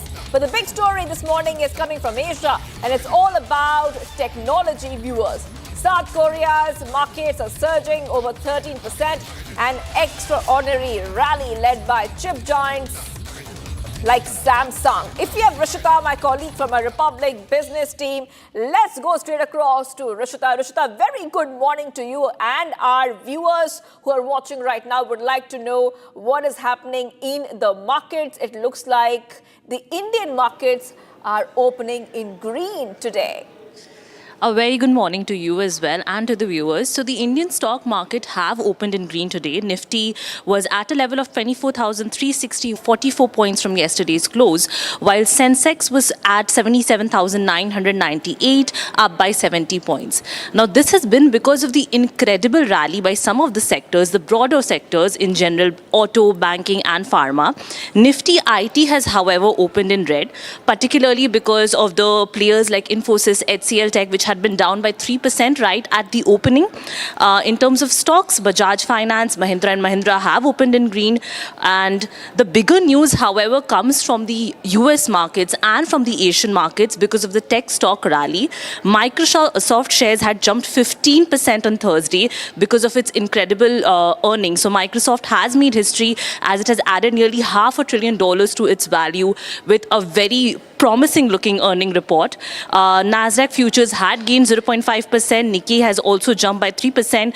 Now it's very interesting to know that South Korea's market, South Korea's COPSI index was up by over 15% in the morning because of stocks like SK Hynix and Samsung Electronics. So it looks like a promising start for the market. Let's stay in tune for the trading session today. Back to you. That's right. Well, thank you for getting us all those updates, Rishita. Rishita getting us the biggest updates from the world of business right here on Republic TV. Let's move ahead, viewers, to some of the other breaking news that we're getting for you. Responding to Telangana CM Revanth Reddy calling engineering students a criminal waste, the BRS spokesperson has now called out the double standards. In fact, he says that the CM wants the same Gen Z to enter the parliament. However, today he is also calling them a criminal waste. He also demanded that CM should apologize to all the students. He added that Hyderabad city is one of the fast developing cities in terms of it, and the backbone of the same is the same engineering students who CM criticized today. Now, we're getting to know that now the BRS has really hit out at the CM Revanth Reddy for terming engineering graduates in Telangana as criminal waste and demanding that he withdraw the remark and apologize to the state's youth. In a post on X, we see that the BRS is questioning the CM's qualifications to comment on abilities of young engineers. Let's go straight across to what the BRS has to say. This reckless statement of Revanth Reddy should be condemned. We demand Revanth Reddy and the Congress party to apologize to the Gen Z and the engineering students for these careless and reckless statements, because Revant Reddy should know that Hyderabad and Telangana's engineering college students have reached out to secure job positions in top reputed institutions like Google, Amazon, Microsoft, and in fact to the extent of NASA. Such a chief minister putting his own state students to shame for politics is absolutely shameful, and the Congress party has to take responsibility for it and apologize to the engineering students and graduates. All right, let's go across to my colleague Ashwarya is joining us. Ashwarya, you know, the BRS really hitting out at CM Reddy, and the BRS is saying that the Telangana's youth are gaining global recognition for their skills and contribution, and the CM's remark shows his arrogance, and it's an insult towards the youth of Telangana. Yes, Ashwarya.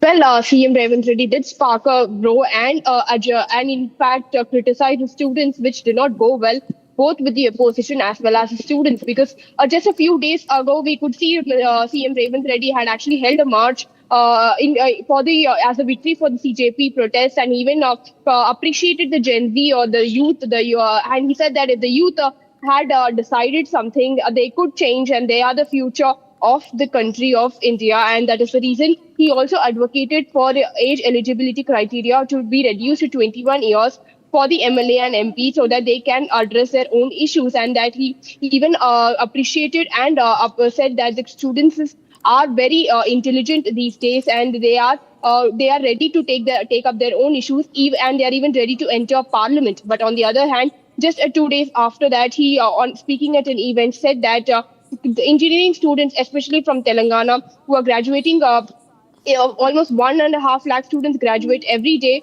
every year from Telangana, are criminal waste. He in fact went on to say that even they cannot even fill out their own application forms, and that is how poorly skilled they are, and that is the reason though the parents and the families have huge expectations from the students, because they have studied engineering, they have pursued engineering, but still they could not secure a job for themselves, nor develop their skills, and in fact waste their time out looking for a job, and that is the reason they have become a criminal waste for the state as well as the country.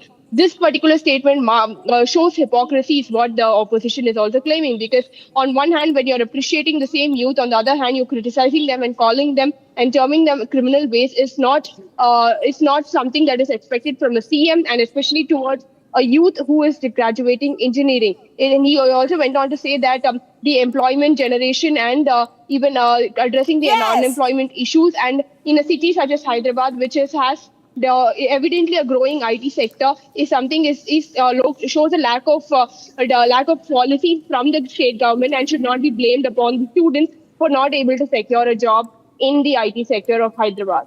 That's right. Well, thank you for getting us all those details, Ashura. I'll be coming back to you for more on this development. I really have to move ahead, viewers, to some of the other stories we're tracking. In fact, the Indian hockey team has unveiled a new saffron jersey for the Indian men's and women's hockey teams ahead of the Hockey World Cup. The Hockey India president has defended the change. Hockey India president defended the change, clarifying that the saffron kit was requested by players and coaching staff to improve the visibility against the blue synthetic turf. Congress MP Priyanka Gandhi Vadra strongly criticized the decision as an attempt to alter India's core identity. Republic's editor-in-chief Arnab Goswami argues that saffron is part of the Indian national flag that represents courage, sacrifice, and national pride. So what's the problem with saffron? Take a look.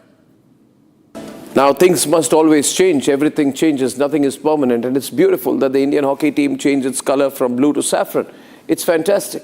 But some people have a problem with it. That's the saffron jersey, the saffron kit of the Indian hockey team. Now bright orange stands out in the field. Earlier, blue, no problem with blue. But then orange is fantastic. And the women's team also put out their pictures, beaming, happy, wearing orange gear. Ladies and gentlemen, as usual, the Tukre gang, the Congress party, has a huge problem with it. They're saying, why orange? Everything is being saffronized in our country. What will happen to blue? My question is, what is the problem with orange? Why have such a fanatic distaste for orange? Just because it is a color associated with Hinduism? Yes, it is. It's a color associated with sacrifice. It's a color associated with bravery. It's a color that is emblazoned on the tricolor. And the Congress party has a problem with the color which is on the tricolor. What a hateful party. How much they must hate Hinduism, to hate saffron, to hate orange, and make a political deal of it. They want to demotivate, ladies and gentlemen, the hockey team. They want to put them down. They want to wrap them in politics. They want to do tukre on everything. They want to go CJP on everything. For God's sake, the CJP tukre Congress approach has to stop. In 2019, the Indian cricket team, for a short while, put in a little bit of orange in their gear. Little bit of orange. You see that colorful dress, and my God, the Congress party then said, oh, everything is getting saffronized. The government wants to Hinduize everything. Why are Hindus getting so much importance? After all, the Congress party took so much effort to spread lies about saffron terror. Remember Chidambaram and the saffron terror story? So they see saffron everywhere. They go green with envy and red with rage. Everybody who wears orange, according to them, is a quote-unquote Bhagwadhari. Tomorrow, Rahul Gandhi, seeing the kind of abuse that he is indulging in these days, will call everyone who wears saffron idiots. Maybe that's what he thinks, ladies and gentlemen. Netherlands hockey team wears orange. Are they Bhagwadhari? The nation wants to know. Is the Netherlands hockey team wearing orange because they are Bhagwadhari? Will the Congress say, change this color, it's too pro-Hindu? The Hyderabad Sunrisers IPL team wears orange. The Congress party will say, Hyderabad Sunrisers wearing orange, oh my God, Bhagwadhari, dangerous, they're all radical. Maybe they'll call them terrorists because they're wearing saffron. The Ivory Coast football team wears orange. Next, Rahul Gandhi will go to the Ivory Coast and say, don't wear orange, you're supporting the BJP. Even the football team of Bhutan, ladies and gentlemen, proudly wears orange. I'm pretty sure Priyanka Vadra will go one day to Bhutan and say, don't wear orange. You're being too pro-Hindu. After all, we have said that we are a Muslim party. What short-sighted thinking. What narrow-minded thinking, ladies and gentlemen. And it is this very mindset that we have to fight. Where you see danger in anything that is loosely associated with Hinduism, believe me, the Congress party went crazy in their mind when so many people turned up at the Kumbh. They thought, saffron, sea of saffron, ocean of saffron. They will never say anything about green. They will never say anything about green. They love green. They hate saffron. Congress loves green. Congress hates saffron, ladies and gentlemen. But they should not be speaking for anything to do with sport. After all, this is a party that sold out the Commonwealth Games, put out a 70,000 crore rupees scam, which I am proud to have broken at that point of time. And we broke the back of the Congress government. Then Suresh Kalmadi quit. So this is a party which has always compromised sports people in this country. They have done nothing for the upliftment of hockey or of any sport, whereas the BJP-led government in Orissa extended its lucrative sponsorship of Hockey India for 3 additional years, carrying the commitment till 2036, ladies and gentlemen, the centenary of Orissa's statehood, to maintain stable funding for the men's and women's hockey team. That's called putting your money where your mouth is. You know, on the other side is sheer laziness and envy. Laziness and envy. The nation only wants to know one thing. Why does the Congress party hate saffron so much? And why do they love green so much? I'm not saying don't like green. Green is also, ladies and gentlemen, very much there, emblazoned in the tricolor. My question is, why are you anti-saffron? What's your problem? We was getting you some more breaking news coming in. A 4-story building has collapsed in Thane's Bhivandi area. 7 bodies have been recovered from the debris. At least 10 people are stranded under the debris. The municipal corporation had previously vacated this building after declaring it dangerous. According to the MLA, the collapsed building has now, of course, The rescue relief operations underway. The collapse occurred due to the ongoing repair work on the ground floor. It is feared that 6 to 7 people are trapped inside. The MLA has stated that the teams from the NDRF, the fire brigade and the TDRF are currently conducting rescue operations at the site. We have those pictures coming in from overnight where you see the death toll has risen. Rescuers are trying to go ahead and make sure that they clear out the debris. We're getting some reactions coming in. Let's play them out. Mummy और मेरे पापा बाहर निकले और मैं उसमें फंस चुकी थी, मैं उसमें पूरी दब चुकी थी। फिर भी मैंने कोशिश किया। वहाँ की पूरी पानी, वहाँ की पूरी मिट्टी मुझको पूरे दबा चुकी थी। मैंने मतलब मैं वहाँ पे खो चुकी थी एक तरह से। फिर मैंने कोशिश नहीं हारा। फिर भी वहाँ से मैंने निकलने की पूरी तरह से कोशिश की।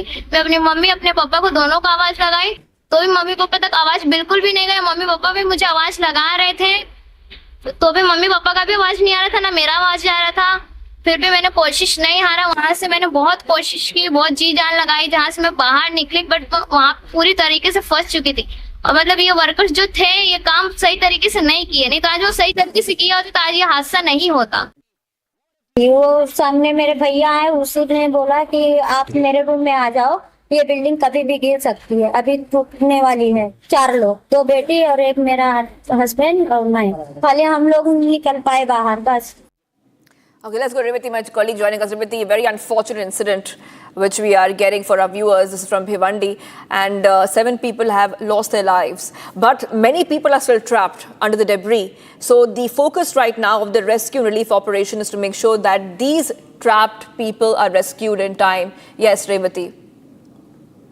Right, as you mentioned rightly, that an unfortunate incident has happened in Bhiwandi, where a 4-story building has collapsed during the repair works. Also, the Thane Municipal Corporation had declared the building as a dangerous site, and the reparation work of the building was underway when this particular incident happened. The workers were trapped after the building fell, and the rescue operation is underway since 1 a.m. NDRF, TDRF and Fire Brigade of Thane Municipal Corporation are on the site, and they are rescuing the people who are trapped under debris. As we listened to the very much reaction of the mayor and the MLA and of course the victim, the building was vacated because it was declared dangerous, but yet a mishap has happened where as of now 7 dead bodies have been recovered, and they are being sent to Indira Hospital in Bhiwandi, and the further process of autopsy will happen. But as of now, it is said by the authorities in Bhiwandi that the death count might rise up because no exact number of how many people are trapped under the debris is clear. Over to you. All right. Well, thank you for getting us all those details, Revati. I will be coming back to you as the rescue and relief operations continue. And viewers, let's move ahead right now to some of the other stories we're tracking. Next is Bharat in 1 minute. Let's get started.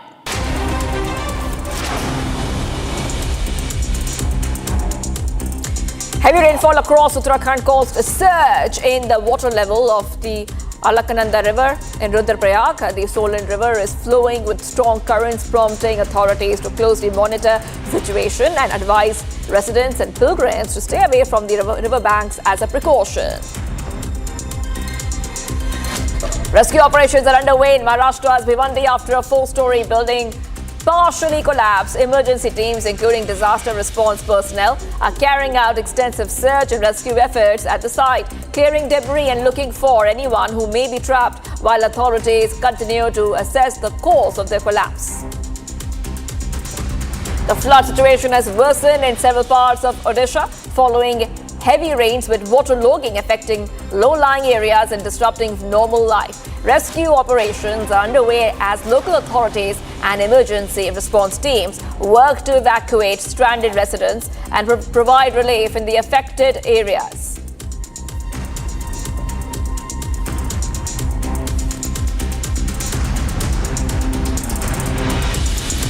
Viewers, we're getting some more breaking news coming in. This is Shraddha Valkar murder case. Brother has moved the High Court, Delhi High Court, seeking time-bound completion of trial. and cites a prolonged delay. The brother of Shraddha has approached the Delhi High Court seeking directions for the time-bound completion of the trial in the sensational 2022 murder case, alleging that prolonged delays have delayed justice for the family and prevented them from performing her last rites. As the mortal remains continue to remain part of the case property, petition is listed for hearing on Friday before a bench of Justice Madhu Jain. The writ petition has been filed by Shrija Vikas Walkar, the brother of the deceased, through advocate Seema Kushwaha, seeking a direction to the trial court to conclude the sessions trial pending before the additional sessions judge. Saket Court within the fixed time frame. The petition has been filed under Article 226 and 227 of the Constitution with Section 528 of the BNS. Okay, we will try to go across to my colleague in a short while from now, but the brother of Shraddha has moved the Delhi High Court seeking directions for the time-bound completion of the trial in the 2022 murder case. Let's go straight across to my colleague Sarthak. Sarthak, the brother says there have been repeated delays and that is the reason that family has been denied justice. They have not been able to perform Shraddha's last rites as well because the mortal remains are retained as case property. Yes, Sarthak. Well, absolutely, Shivangi. Just to give a little background on the case, Shraddha Walkar was allegedly murdered by her live-in partner Aftab Amin Poonawala in May 2022. The trial is still pending before the additional sessions judge in the Saket District Court, and several prosecutions have been cited. The prosecution has cited several witnesses, nearly over 220 witnesses have been cited by the prosecution. 171 witnesses have already been examined and 50 are still remaining. Today, a petition has been filed in the Delhi High Court, in the court of Justice Madhu Jain, where a petition has been filed by Shraddha's brother, Vikas Walkar, through an advocate who goes by the name Seema Kushwaha. And where in this particular petition, what they're seeking is a time-bound completion of the trial. They have cited that the trial has remained pending. That's right. In the court. Okay, Sarthak, I'm really sorry. I have to really interrupt you there because we have to move ahead right now. Taking a short break. India's medal tally in the Commonwealth Games rises to 17. Lovepreet Singh led the medal charge by winning silver in the men's 110 kilogram weightlifting event.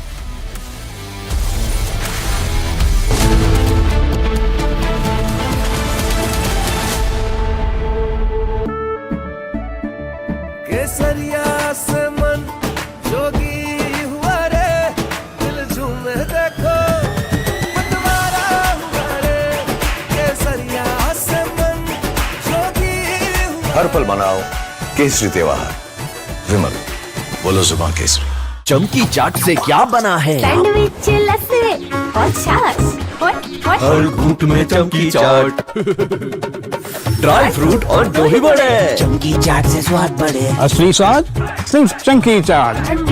रानी इस घर में कुछ है जो टूटता नहीं। ये pillar कभी नहीं टूटेगा। रुंगटा स्टील TMT से बना। रुंगटा नहीं तो घर स्ट्रॉन्ग नहीं। रुंगटा स्टील TMT बार एकदम सॉलिड। आर प्योर सूजी पास्ता उबालो मिलाओ और खाओ 8 मिनट में तैयार। क्या टेस्ट है सबका राजा R pure masala.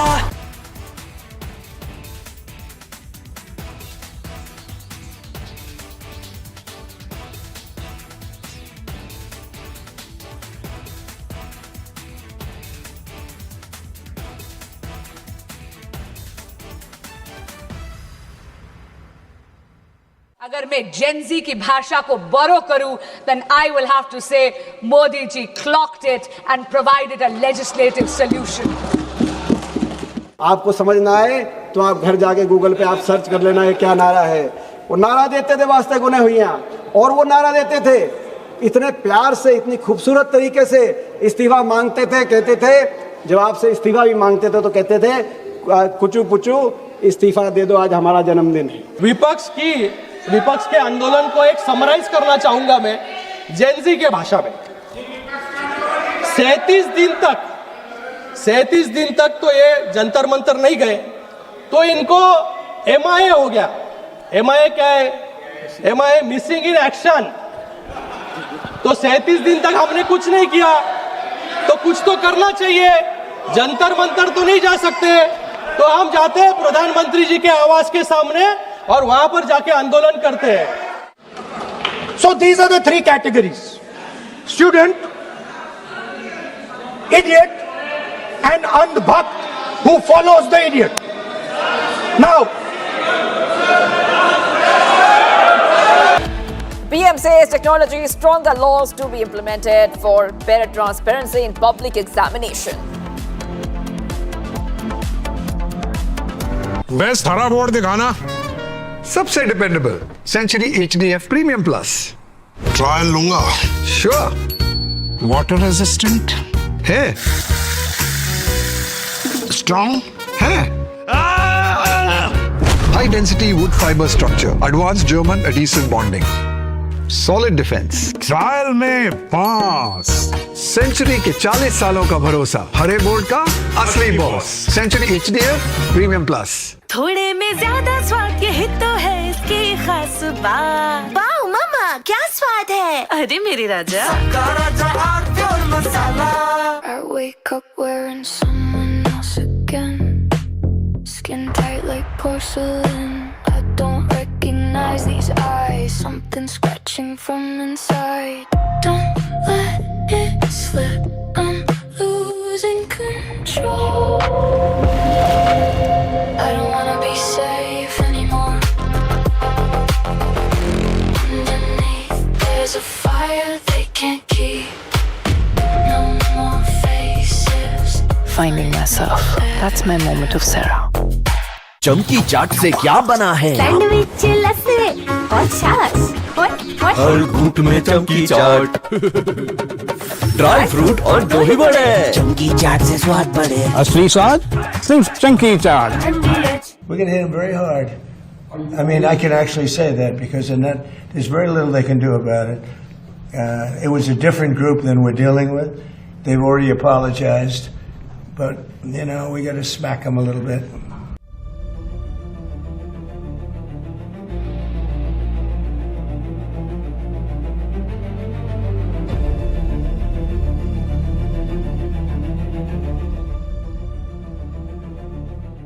The United States has launched airstrikes on Iran hours after President Donald Trump warned Tehran of a strong military response.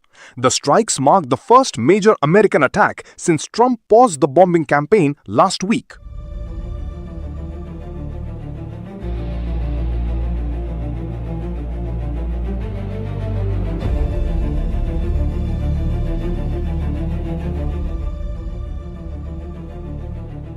Trump had earlier vowed to hit Iran very hard after an Iranian missile attack on an American base in Jordan. Within hours, US forces launched retaliatory strikes, escalating tensions across the Middle East. We're going to hit them very hard. I mean, I can actually say that because in that, there's very little they can do about it. It was a different group than we're dealing with. They've already apologized. But, you know, we got to smack them a little bit. Yeah, I think more so that, yeah, because it was another smaller event. But no, they sent 8,000-mile-an-hour missiles at us. And fortunately, we had our people operating the greatest equipment in the world, namely the Patriot system. From Asia's largest news headquarters, setting the agenda for Bharat.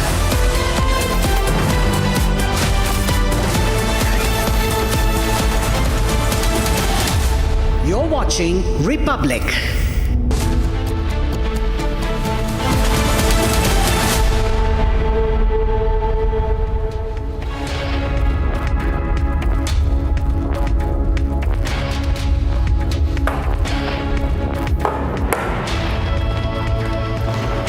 Viewers, you're watching live and breaking on Republic TV with me, Ishita Mitra.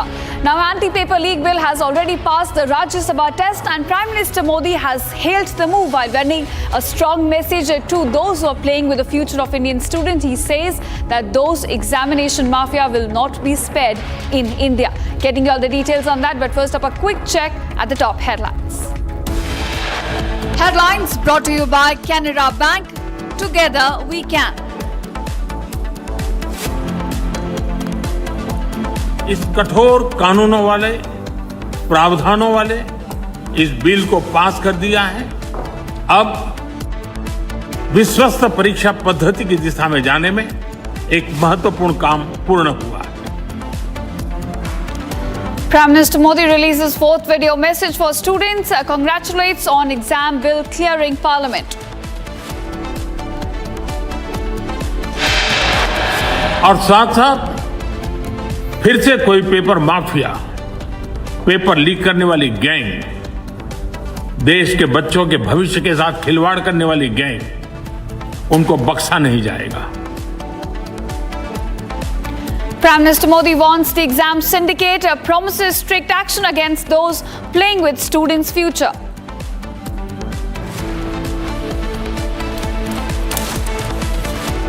सबको ध्यान में रखते हुए देशव्यापी सभी राज्यों में भी और केंद्र में भी शिक्षा पद्धति में सुधार अनिवार्य हो गया है। टेक्नोलॉजी के भरपूर उपयोग की आवश्यकता हो गई है। Prime Minister says technology will be leveraged, stronger laws will be brought in for a better transparency in public examinations. To move that the bill be passed. Motion is moved that the bill be passed. The question is that the bill be passed. Those in favor will please say aye. Aye. Those against will please say no. I think the ayes have it, the ayes have it, the ayes have it. The bill is passed. Anti-paper leak bill and Vande Mataram bill both passed in the Houses of Parliament after a marathon debate.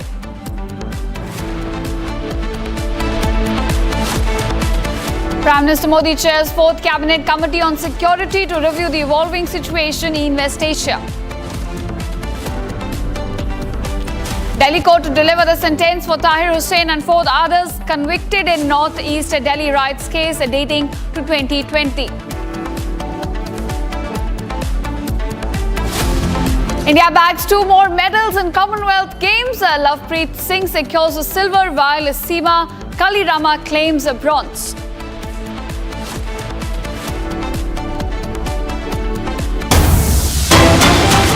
And viewers, top focus, a major escalation is now unfolding in Pakistan-occupied Kashmir as ongoing demonstrations have now reached a boiling point. In a significant shift in the movement's scale, women protesters have now joined the front line in large numbers, marching through Kotli region to raise slogans against the brutal massacre carried out by Pakistani army. Outraged by the response, protesters have been openly accusing Pakistani forces of state terrorism and systematic repression. The mobilization of women in Kotli highlights a deepening public resentment against military as well as signaling a sharp intensification of civil unrest in the region. So those are the visuals, viewers, coming to light from Pakistan-occupied Kashmir as the situation continues to escalate on the ground. You can see how the women protesters are now on the front line. They've joined the long march, and this is what the treatment that has been given to them by the Pakistani forces. On the other side, you can see how the forces are openly resorting to killing these unarmed protesters. To talk about numbers, over 40 people, civilians, have been killed in just last 4 days. This as the long march continues in Pakistan-occupied Kashmir. Women now also joining the front line, raising slogans against Pakistani forces.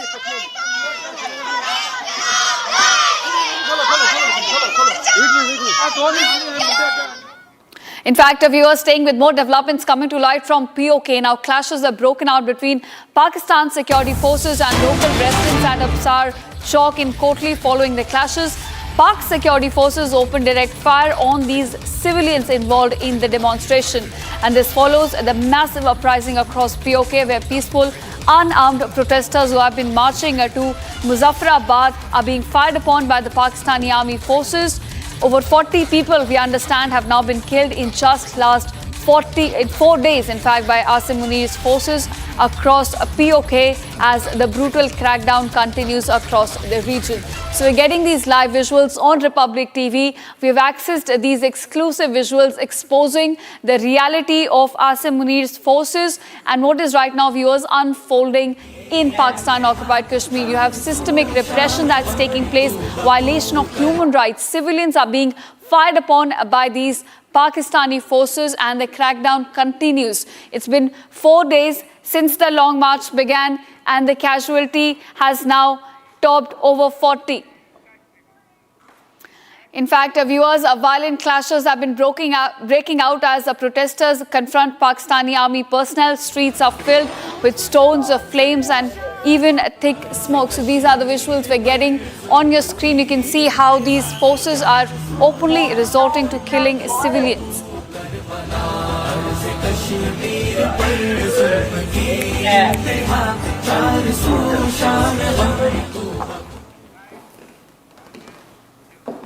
All right, viewers, this is the second visual that we've accessed from Kotli in Pakistan-occupied Kashmir. You can see women scrambling for safety as Pakistani army personnel arrive at the protest site. You can see women, in fact, fleeing essentially from the protest site because the kind of treatment that has been meted out to civilians across POK is what has caused panic among these protesters as well. And you can see them fleeing from the protest spot.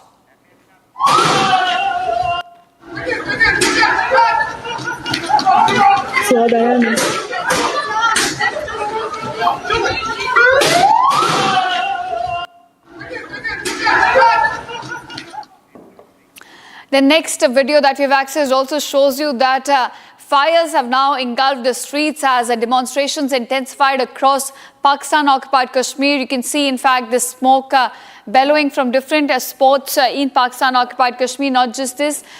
In fact, this comes in as tear gas shells are also being used by Pakistani forces against these civilian protesters who are unarmed and peacefully asking for their rights.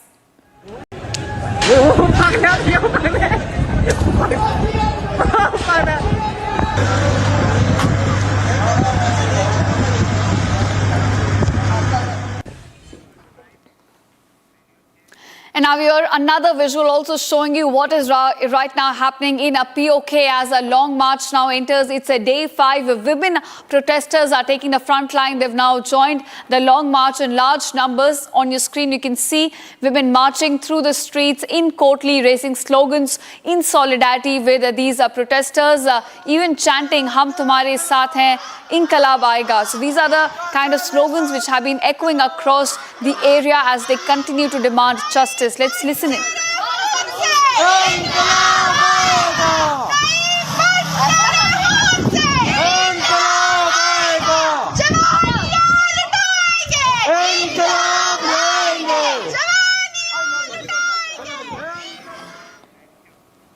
Again, another visual, a testament to the kind of women participation that's now being witnessed in these protests which are taking place across POK. This visual is coming to light from Kotli, where women protesters have turned out in large numbers, raising powerful slogans, "Hum lekar rahenge azadi." So they're talking about independence of POK from Pakistan. They continue to voice their anger, and you can see also on the other side these Pak force personnel which are deployed there trying to manhandle these women protesters as well. बस खामोश हो जाओ सारे। ये हमारी बहन है। मेरी एक बात सुनिए, उधर सवाल ही पता नहीं होता। आप अगली बात करें। Now, viewers, another visual is showing you the strength and the kind of solidarity that's now growing on the ground. Massive demonstrations have now erupted in Kotli as thousands of residents have now poured out onto the streets, raising slogans against the Pakistani army, condemning the atrocities that have been taking place across POK. And these visuals, the numbers reflect the scale of public anger, with demonstrators marching in large numbers and demanding justice from the Pakistani establishment. Take a look.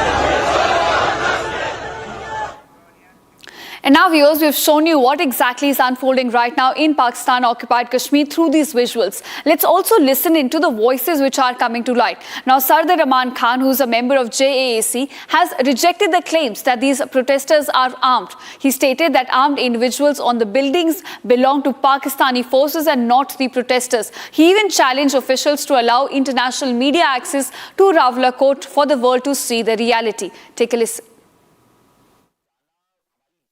मैं उस बयान की मजम्मत करता हूं कि Rawla court के अंदर मौजूद निहत्ते ये मुजाहिरीन जो आप इस कैमरे की आंख से देख सकते हैं, जो कि मुकम्मल निहत्ते खड़े हैं, जिनके लिए ये कहा गया है कि वो शहर में इमारतों पर चढ़ के मुसल्ला अफराद चढ़े हुए हैं। बिल्कुल शहर की इमारतों पर मुसल्ला अफराद हैं, लेकिन वो रेंजर्स के अफराद हैं, वो पुलिस के अफराद हैं, वो FC के अफराद हैं, वो मुख्तलिफ सिक्योरिटी फोर्सेस के एहलकार हैं जो शहर के ऊपर खड़े हैं और वहाँ से निहत्ते शहरियों को टारगेट करते हैं, उन्हें जो है निशाना बनाते हैं। मैं इस मौका पर ये गुजारिश करना चाहता हूं कि अगर किसी को ये लगता है कि यहाँ पर कोई मुसल्ला ग्रुप है या कोई ऐसा अमल है, हमारी पुरअमन तहरीक है, एक सियासी तहरीक है, यहाँ अगर इस तरह का कोई ग्रुप है, मैं पाकिस्तान के मीडिया को, इंटरनेशनल मीडिया को आप भेजें यहाँ पर। पाकिस्तान के अपोजिशन लीडरों को क्यों रोकते हैं आप उनको वहाँ जाने से?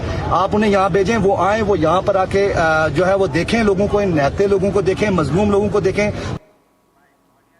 All right, my colleague Gursimran also joins us with more details on this. Gursimran, couple of things coming to light as the long march continues in POK. First of all, we are seeing increased participation of women protesters, and not just that, the crackdown has also intensifying on the other side. We have these visuals where these Pakistani forces can be seen storming the Kashmiri women's house and targeting them. And secondly, this entire narrative of these government of Pakistan saying that these are armed protesters or these are mujahid, that's also been dispelled by these protesters, clearly stating it out for the media and the world to watch, that these are unarmed, peaceful protesters continuously raising their demands. We have seen that every time the protests or the resentment against the federal government breaks out in Pakistan, the first thing the Pakistani establishment tries to do is to defame the any protest or any resentment that the people have by linking them to the terror groups or linking them to the India. We have seen that the rebellion that is happening in Pakistan occupied Jammu and Kashmir, Khyber Pakhtunkhwa, and also in the areas of the Baluchistan, they all have been labelled as the Indian agents for the reason that Pakistan wants to show that this is not a genuine resentment against the Pakistani federal government. This time also Pakistan tried to play this same card by labeling them as terrorists, but the reality is that close to 100 videos emerge on a single day. Not even in a single video it has emerged that these people are equipped with the weapons, which clearly shows that Pakistani federal government and the establishment is trying to defame them on the grounds which do not exist. Now coming to the women's being targeted, it has happened in the Kotli and the areas where the men, those who are the head of the families, they have moved for the march, and the women and the children are at their places. Now the security forces are entering their homes, vandalizing them, trying to distort every possible means where it can be captured, be it the CCTV, phone recordings, everything they are trying to distort so that there is no proof of the Pakistani brutality on the civilians that goes to the global arena, because there has been an internet clampdown that has been extended till we know that 5th of August, and Pakistan wants to muzzle the voice of the people of Pakistan occupied Jammu and Kashmir. They have failed on the first front, that is to show that the elections in Pakistan occupied Jammu and Kashmir are accepted by all. The people of POJK have rejected them completely, and now what we are witnessing, that there is a brute use of force that is happening on the innocent civilians in Pakistan occupied Jammu and Kashmir by the federal government and the Pakistan occupied Jammu and Kashmir government. This is for the sake of it, because they are frustrated with the way the global arena is now condemning the move of the Pakistan to target the civilians. Right, in fact, and also Gursimran, take us through the death toll which has now increased. We understand over 40 civilians have been killed in the last 4 days. Yes, if we speak of last 4 days, starting from the 27th of July evening, it was around 6:30 when this march began. So 40 casualties have been reported so far, and the number is likely to go up as many of those who are injured are in critical condition. There have been deaths reported from all across the Rawla Court and Mirpur. These are the two areas, even starting from the Dadial also, there have been casualties reported. This takes the total toll of this entire agitation, 50-day long agitation, to somewhere close to 70-80. This is is what the toll has officially been shared by the Joint Awami Action Committee. Now coming to the present state of affairs, the long march is presently at the D Chowk in Rawalakot, and it is expected that today they will begin the long march and will move towards Muzaffarabad. But Muzaffarabad is going to the polls on 2nd of August, so it is very likely that the brute use of force is likely to extend, as we see, because on 2nd of August there is an elections that the second phase elections that are slated to take place in Muzaffarabad. So at any given cost, the federal government and the Pakistani occupied Jammu and Kashmir government, they would not want these protesters to reach Muzaffarabad, because they have seen that what has happened in the Rawalakot, in Bhimber, in Kotli, that when these protesters reach and they gave a call that there should be boycott of the ongoing elections, the people decided to stay away from the polling stations, and that is what has irked the federal government.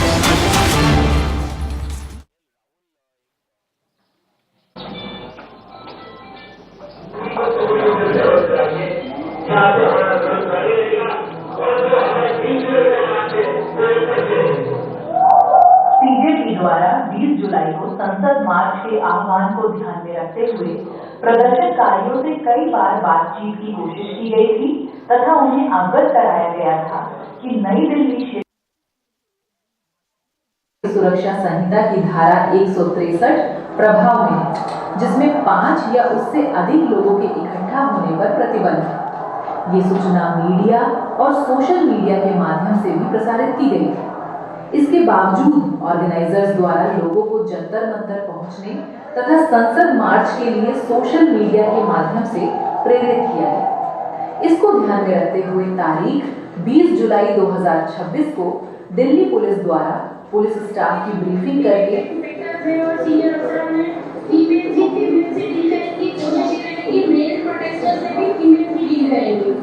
जगह जगह पर भारी संख्या में तैनाती और अलग अलग रास्तों पर बैरिकेडिंग की गई थी। इसमें विभिन्न सीनियर रैंक के ऑफिसर्स एवं महिला स्टाफ की भी तैनाती की गई थी।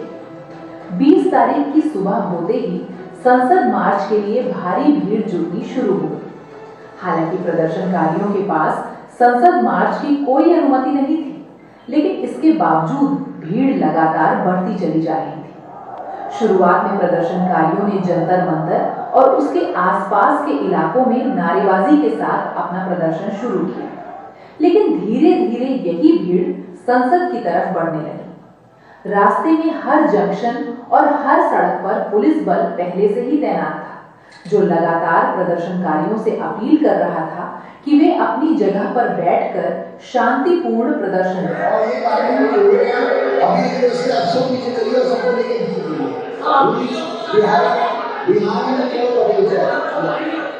लेकिन भीड़ पर इसका कोई असर नहीं हो रहा था। भीड़ बैरिकेड तोड़कर पटेल चौक की तरफ बढ़ने लगी, जहां रास्ते में पुलिस ने बैरिकेड्स लगाए थे, लेकिन भीड़ ने इन बैरिकेड्स को तोड़ना शुरू कर दिया। कई बार पुलिस ने बैरिकेड्स को दोबारा लगाया, लेकिन उग्र भीड़ ने उन्हें फिर से तोड़ दिया और हजारों की संख्या में प्रदर्शनकारी पार्लियामेंट स्ट्रीट की तरफ बढ़ने लगे। धीरे धीरे भीड़ का स्वरूप उपद्रवी होना शुरू हो गया और भीड़ जोरदार नारेबाजी के साथ साथ पुलिस पर बोतलें, जूते और पत्थर भी फेंके जाने लगे। पुलिस की कोशिश थी कि हालातों को काबू में रखा जाए और बार बार प्रदर्शनकारियों से अपील की गई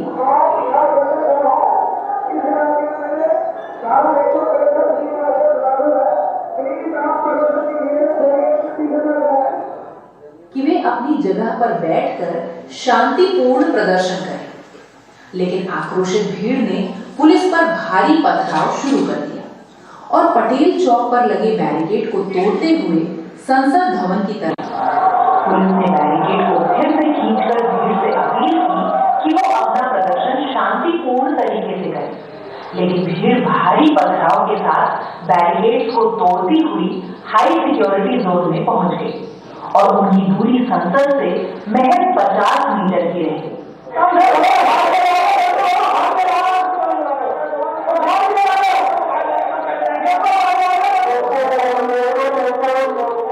ये देखकर पुलिस अधिकारियों ने बार बार उग्र भीड़ को चेतावनी दी कि सभी बैरिकेड के पीछे रहे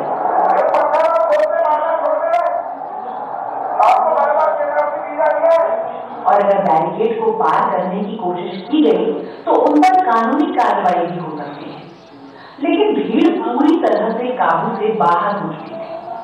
ऐसे में पुलिस द्वारा अत्यंत संयम बरतने के बावजूद अनियंत्रित भीड़ को काबू करने के लिए और उन्हें संसद की तरफ बढ़ने से रोकने के लिए नॉन लीथल टीयर गैस का इस्तेमाल करने पर बाध्य हो सकता है और भीड़ को तितर बितर करने के लिए लाठी बल का प्रयोग करना होगा। इस दौरान कई जगहों पर पुलिस कर्मियों के साथ मारपीट भी की गई और भीड़ की तरफ से लगातार पथराव हुआ। इसके बाद जब भीड़ का एक हिस्सा कनॉट प्लेस के आउटर सर्किल में पहुंचा तो वहां भी प्रदर्शनकारियों ने सरकारी एवं निजी संपत्ति को नुकसान पहुंचाया और भारी पथराव किया। इससे इलाके में जान माल के खतरे की स्थिति बन गई। ऐसी विषम परिस्थिति में वहां भी भीड़ को काबू करने के लिए टीयर गैस और लाठीचार्ज का प्रयोग करना। इस पूरे घटनाक्रम के दौरान उग्र भीड़ के द्वारा पथराव एवं घेरकर मारपीट के कारण 250 से अधिक पुलिसकर्मी घायल हुए, जिसमें सिपाही से लेकर अत्यंत वरिष्ठ रैंक तक के अधिकारी शामिल हैं।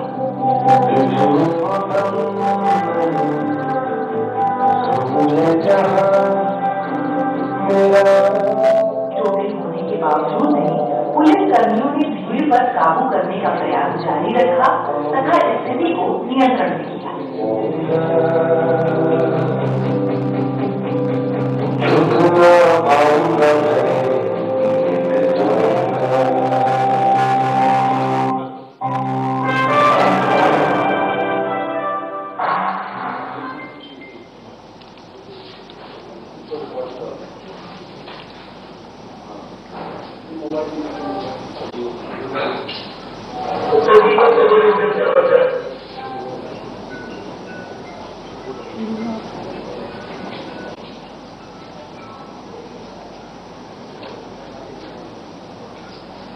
एक यूनिफॉर्म के पीछे सिर्फ एक पुलिस कर्मी नहीं होता,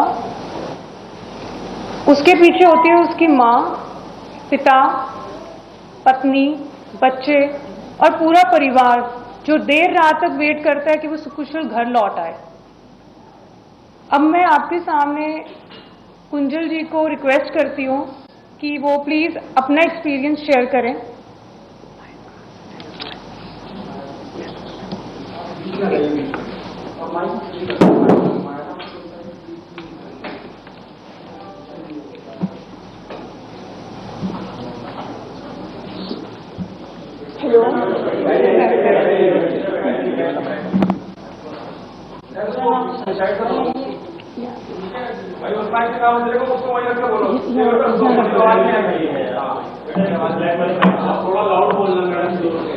hello, Hello, my name is Kunjal. I am a student of DU. My father is a SI in Delhi Police.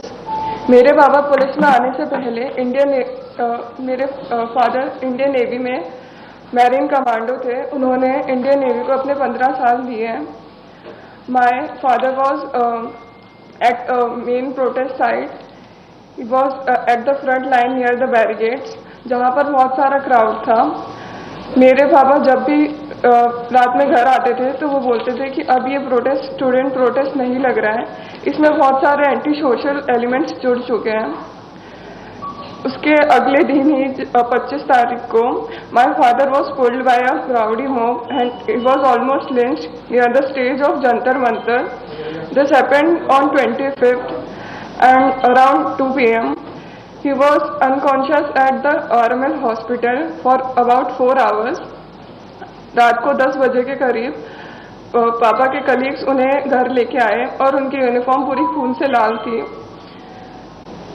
उन्हें ऐसे देख के हमारे लिए बहुत पेनफुल था। हमने जब उनसे पूछा कि पापा ये कैसे हुआ तो उन्होंने बताया कि बेटा कोई बात नहीं, ड्यूटी के टाइम पर छोटी मोटी चोटें लगती रहती हैं, पर मतलब उनके सर पे 4 टाँके आए हुए थे जो कि छोटी मोटी चोट नहीं थी। वो रात हमारे लिए बहुत मुश्किल थी।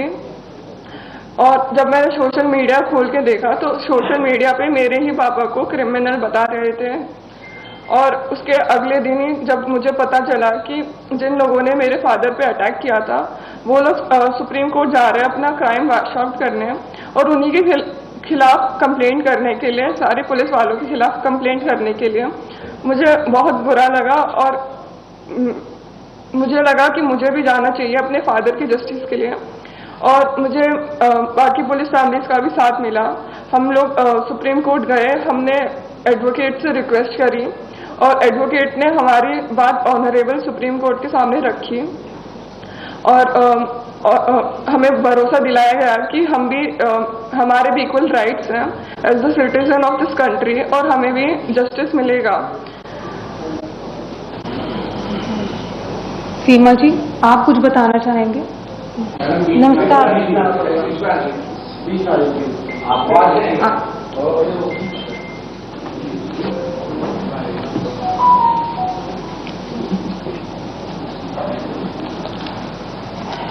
नमस्कार, मेरा नाम सीमा है। मेरे पति दिल्ली पुलिस में ASI हैं। वो 33 साल की, जो मेरे पति दिल्ली पुलिस में एज ए कांस्टेबल उन्होंने पुलिस फोर्स ज्वाइन की और उसके बाद वो अब तक 33 साल की जॉब करते हुए एक ASI के पद पर हैं। जंतर मंतर के प्रोटेस्ट के दौरान उन्हें भी अपनी ड्यूटी दी गई थी। प्रोटेस्ट को उन्हें भी पीसफुली कंडक्ट कराना था। वो अपनी ड्यूटीज पूरी मुस्तैदी के साथ निभा रहे थे। 20 जुलाई को वो जल्दी ही अपने घर से रोज की तरह अपना टिफिन लेकर जैसे जाते हैं, उसी तरह से 20 जुलाई को भी वो जल्दी ही निकल गए। और उन्होंने जब 11 बजे के आसपास मेरी उनसे बातें हुई तो उन्होंने फोन पर बताया कि आज जंतर मंतर पर भीड़ कुछ ज्यादा है और प्रोटेस्टर जो हैं वो संसद मार्च के लिए जा रहे हैं, जो कि वीडियो क्लिप में भी दिखाया गया है। और उसके बाद मैंने पुलिसकर्मी की पत्नी होने के नाते सिर्फ यही कहा कि आप अपना ख्याल रखें। फिर उसके बाद मेरी उनसे कोई बात नहीं हुई और शाम को 7 बजे जब मैंने उनका फोन मिलाया और उनसे बात हुई तो वो एक हॉस्पिटल LNJP हॉस्पिटल में एडमिट थे और अपना ट्रीटमेंट करा रहे थे। उन्होंने कहा कि जो भीड़ है वो ज्यादा उग्र हो गई थी और भीड़ के अंदर कुछ शरारती तत्व भी शामिल हो गए थे, जिन्होंने पुलिस फोर्स पर गमलों से, जो भी उनके हाथ में चीजें आ रही थी, चप्पलों से, जूतों से और पत्थरों से उन्हें पुलिस फोर्स को घायल कर दिया था, जो कि एक वीडियो क्लिप में भी दिखाया जा रहा है। और उसके बाद उनकी फोन की बैटरी डेड होने की वजह से मेरी उनसे कोई बात नहीं हुई। शाम को, रात को जब वो 11 साढ़े, ये सब सुनकर मैं बहुत ज्यादा घबरा गई थी। जब तक वे घर नहीं आए तो मेरी प्रतिक्रिया बहुत ही ज्यादा मेरे लिए बहुत पेनफुल थी। उसके बाद जब वो 11 बजे घर आए तो उन्होंने बताया कि छात्रों की प्रोटेस्ट में छात्रों के साथ साथ कुछ शरारती तत्व और असामाजिक तत्व भी थे। उन्होंने पुलिस फोर्स पर जो पुलिस फोर्स ने संसद की सुरक्षा के लिए बैरिकेडिंग की गई थी उसको तोड़ दिया और पुलिस फोर्स पर चप्पलों, जूतों और पत्थरों से पुलिस फोर्स पर हमला किया। और मेरे पति को भी जो ड्यूटी के दौरान हेलमेट दिया जाता है, उनका हेलमेट भी पूरी तरह से टूट गया था और यदि कोई पत्थर का टुकड़ा हेलमेट टूटने के बाद उनके सर पर लगता तो शायद वो आज इस दुनिया में नहीं रहते। ये सोचकर और ये उनके बताए जाने पर मैं इतनी ज्यादा मतलब मेरी रूह कांप गई थी कि इसके बाद मेरा और मेरे परिवार का क्या होता। मैं अपनी संसद में बैठे हुए जो मेरे चुने हुए प्रतिनिधि हैं, मैं उनसे निवेदन करना चाहती हूँ कि हमारे जो पुलिसकर्मी हैं और उनके जो परिवार हैं उनके बारे में भी संसद में कुछ मतलब उनके राइट के बारे में या उनकी ड्यूटी पे जो उन पर हमले होते हैं उनके बारे में संज्ञान लिया जाए। मेरे प्रतिनिधि इस चीज़ के लिए जो संसद में चुने हुए हैं वो संज्ञान लें और उनके मुद्दे भी उठाए जाएं, क्योंकि 20 तारीख के बाद से आज तक यही नैरेटिव चलाया जा रहा है कि जो छात्र थे, जो छात्रों का प्रोटेस्ट था उसको कि पुलिस के द्वारा बर्बरता से छात्रों को पीटा गया, लेकिन ऐसा नहीं है। ये अलग एक प्रोटेस्ट का एक हिस्सा दिखाया जा रहा है, जबकि प्रोटेस्ट का दूसरा हिस्सा कुछ हो रही है। और मैं अपने चुने हुए प्रतिनिधियों से यही निवेदन करना चाहती हूँ कि वो अपने जो संसद की सुरक्षा में पुलिसकर्मी लगे रहते हैं और उस संसद की जो एक हमारे देश का सम्मान है, मेरे देश का सम्मान है, उसकी सुरक्षा में जो पुलिसकर्मी हर समय और देश की आंतरिक सुरक्षा में जो पुलिसकर्मी हर समय लगे रहते हैं, उनके बारे में भी संसद में कुछ मुद्दे उठाए जाएंगे। Thank you so much. हाँ, लक्ष्य आप बताएंगे कुछ?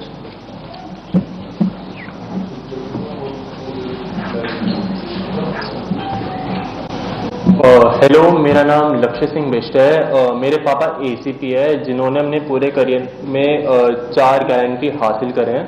मेरे ग्रैंडफादर बीएसएफ में थे, उन्होंने 1971 की जंग में लड़ाई करी थी। मेरे पापा भी जंतर मंतर के फ्रंट लाइन से उनकी ड्यूटी लगी थी प्रोटेस्ट में। And on 25 May at 2 PM मुझे पता चला कि मेरे फादर को उनके हेड पे इंजरी आ रखी है उनके फ्रेंड के थ्रू। जब मैंने फोटो देखी तो उनके हेड को शेव कर रखा था और उनके हेड पे लाइक स्टिचेस लग रहे थे 4। उसको देख के I was like really frustrated and मैं बहुत डरा हुआ था। जब मेरे पापा घर आए तो उन्होंने मुझे बताया कि जो स्टूडेंट्स की जो प्रोटेस्ट है उसमें स्टूडेंट्स नहीं है, उसमें राउडीज है, उसमें एग्रेसर्स हैं जो लाइक इस अपॉर्चुनिटी का यूज़ कर रहे हैं just to create chaos. And on 25 May unprovoked उन्होंने मेरे पापा और उनकी टीम के ऊपर पेल्टिंग स्टार्ट कर दी। उस टाइम मेरे पापा बिल्कुल भी प्रिपेयर नहीं थे, वो अपने सबऑर्डिनेट्स को ब्रीफ कर रहे थे। And when the pelting started मेरे पापा अपने सीनियर ऑफिसर्स को लाइक एक सेफ प्लेस में सिक्यूर करने चले गए, बट एक स्टोन उनके हेड पे हिट कर गया एंड उनका सर फट गया और उन्हें इंजरी हो गई। कुंजल, आप कुछ और शेयर करना चाहेंगे?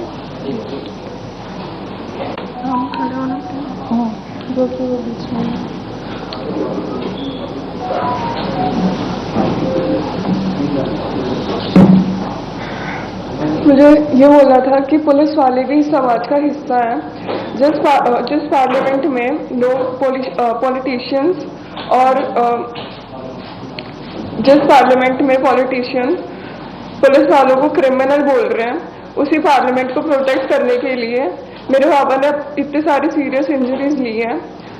और मुझे यही बोलना था कि I am a proud daughter of a marine commando and a police officer, जिन्होंने स्टूडेंट प्रोटेस्ट के नाम पर इकट्ठा हुए क्रिमिनल्स की भीड़ के बीच में सिंसेरिटी से ड्यूटी निभाई है।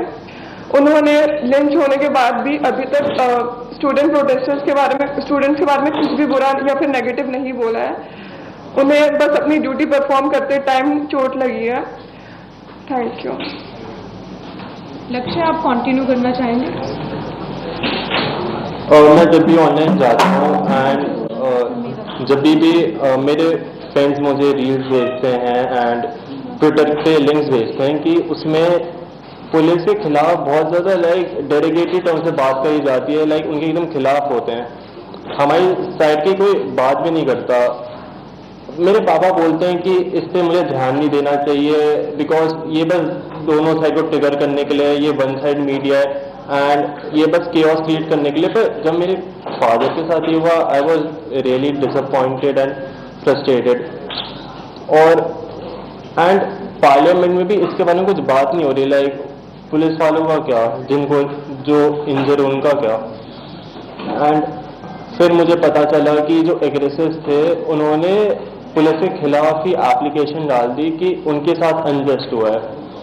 मैंने और बहुत सारी फैमिलीज़ ने पुलिस की, उन्होंने भी मिलकर प्ली डाली कि हमारे भी राइट्स हैं। ऑनरेबल सुप्रीम कोर्ट खुद कहता है कि everyone is equal in front of law and everyone has right to life. मेरे फादर यहाँ पे नहीं है because due to his rules of duty, और बट हम यहाँ पे टू रिप्रेजेंट द फैमिलीज जिनके स्पाउस या जिनके फादर इंजर हुए। जंतर मंतर में जो प्रोटेस्ट था वो स्टूडेंट प्रोटेस्ट था, पर उसमें बस स्टूडेंट्स नहीं थे, उसमें राउडीज थे, उसमें गुंडे थे जो इस अपॉर्चुनिटी का यूज करे थे टू क्रिएट केओस और पुलिस वालों को इंजर करने के लिए, उन्हें हर्ट करने के लिए। मैं एक स्टूडेंट हूँ और मुझे पता है कि मेरे पापा जो एक पुलिस ऑफिसर है वो किसी ऐसे स्टूडेंट को हर्ट नहीं करेंगे, वो एक स्टूडेंट की केयर करेंगे। And my father didn't deserve this. Thank you.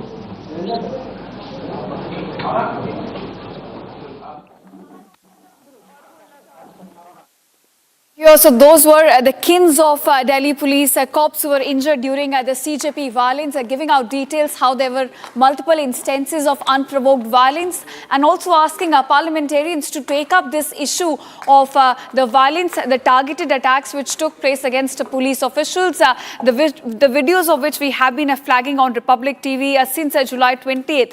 So the family also echoing at the same line, saying that these were unprovoked attacks, they were anti-social elements, they were criminals who were part of this mob, and they attacked these police officials in unprovoked manner. They also talked about that how there's one-sided narrative by several groups now being pushed about alleged police brutality, and this is what the family flagged in their press conference while narrating, in fact, the harrowing experiences, the trauma that they had to go through when their family members were injured during this senseless violence by CJP. Now, they also, in fact, demanded that the parliament, which is currently in session, the monsoon session, must take up this issue of violence against the police officials and must also debate this on the floor of the House. So that was the demand, in fact, raised. Let's go back to the families who are currently speaking. और उसको जो बदनाम करने की कोशिश की है और संसद की जो गरिमा को तार-तार करने की कोशिश की है, उनको जो शरारती तत्वों को मतलब उन्हें उनके किए की सजा दी जाए और उन्हें बख्शा ना जाए, और जो छात्र हैं उन्हें उनके रिकॉर्ड्स देकर छोड़ दिया जाए। मैम, आप क्या डिमांड कर रहे हैं? जी नहीं, 13 FIR में वापस हो रहे हैं, के बारे में क्या कहेंगे? एक साइड की स्टोरी दिखाई जा रही है, नैरेटिव बनाया जा रहा है, के बारे में कोई बात नहीं उठाई जा रही है। All right, so you just heard another family member who was talking about that how this issue must be taken up by the parliament, and they continue to seek justice with the kind of violence that we saw against these Delhi police officials. We have seen visuals coming to light where there were attempts by the unruly mob to lynch these Delhi police officials, RAF personnel who were deployed there to in fact protect the Indian parliament. They were out there performing their duty, and in the line of their duty they were attacked by these anti-social elements, by these criminals who had taken over the student protest, and now the families claiming that seeking justice, in fact, while also demanding that the parliament must take up this issue. Let's take a listen to the more reactions we're getting in. मैं नाम नहीं share करना चाहूँगी। किस rank पे है? वो ACP है दिल्ली पुलिस में। क्या हुआ था उस दिन? आपको कब पता चला कि उनको इंजरीज लगी? जब रात को 1:30-2 बजे वो मेरे घर वापस आए। रात को 1:30-2 बजे। और क्या बताया उन्होंने? क्या बताया? नहीं, थैंक यू। क्या बताया? क्या हुआ था उस दिन जब किस तरीके से परेशानी हो रही है?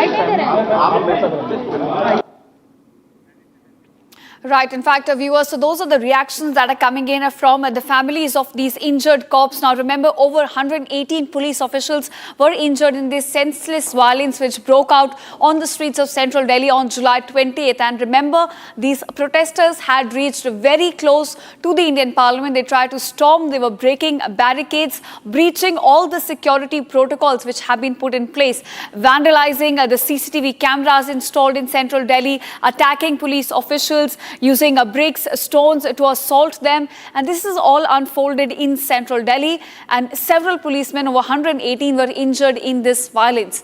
And now the families are speaking out. They are narrating their experiences, the trauma that they went through, while also demanding justice for these police officials, and also flagging that there is this one-sided narrative of police brutality, this anti-uniform narrative that's being pushed by a certain group. And this is what the family flagged in their press conference just a while ago, while demanding that the Parliament of India, because they were out there in their duty to protect Indian Parliament, that same Parliament must debate the issue of violence, the targeted attacks against police officials as well. So those are the demands put forward by them, as they also narrated multiple instances of unprovoked violence which took place on July 20th in central Delhi, and several members, in fact, speaking about their harrowing experience, the kind of calls they had to make, how they were informed that their family members are in fact in hospital having been injured. So the kind of experiences, viewers, they just listed out, completely harrowing to hear even. And now we understand that they're claiming that justice must be given to them, and the Parliament must also debate this issue.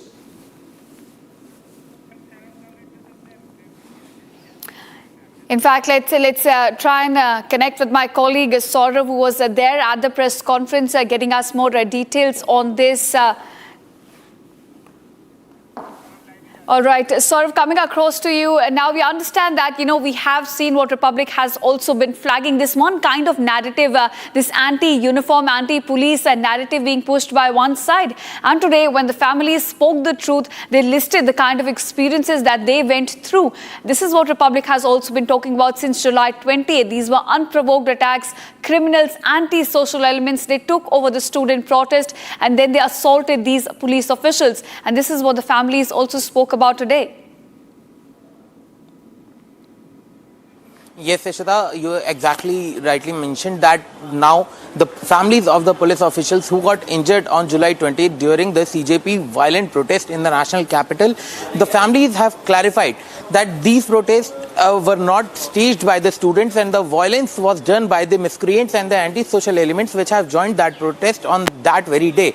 And these anti-social elements attacked several of the police officials. They even started stone pelting. They attacked police officials with the shoes and the other sharp objects, due to which several of the police officials also sustained severe injuries after being caught up in the middle of that violent protest. And now today the families have shared their horrific tale of that day when they got to know that their family member who was present at the protest to maintain the law and order situation, he got severely injured, and they all were undergoing treatment at some or other hospital situated in the national capital, including the LNJP and RML hospital. And they have also told that a daughter of SI also told that her father was seriously injured, and he got head injury, and he sustained 4 stitches on his head. And after, when her father came home, she opened the social media, and his father was portrayed like a criminal on social media. And she also said that the parliamentarians who are calling her father a criminal and police, and who are putting doubts on the police officials and their duties, the police officials were present on 20th July to save that very parliament situated in the national capital, and that is why these police officials sustained injuries. And the families of the police officials have also appealed to the parliament to take necessary steps and action so that such kind of incidents do not repeat themselves in the future again. Ishita.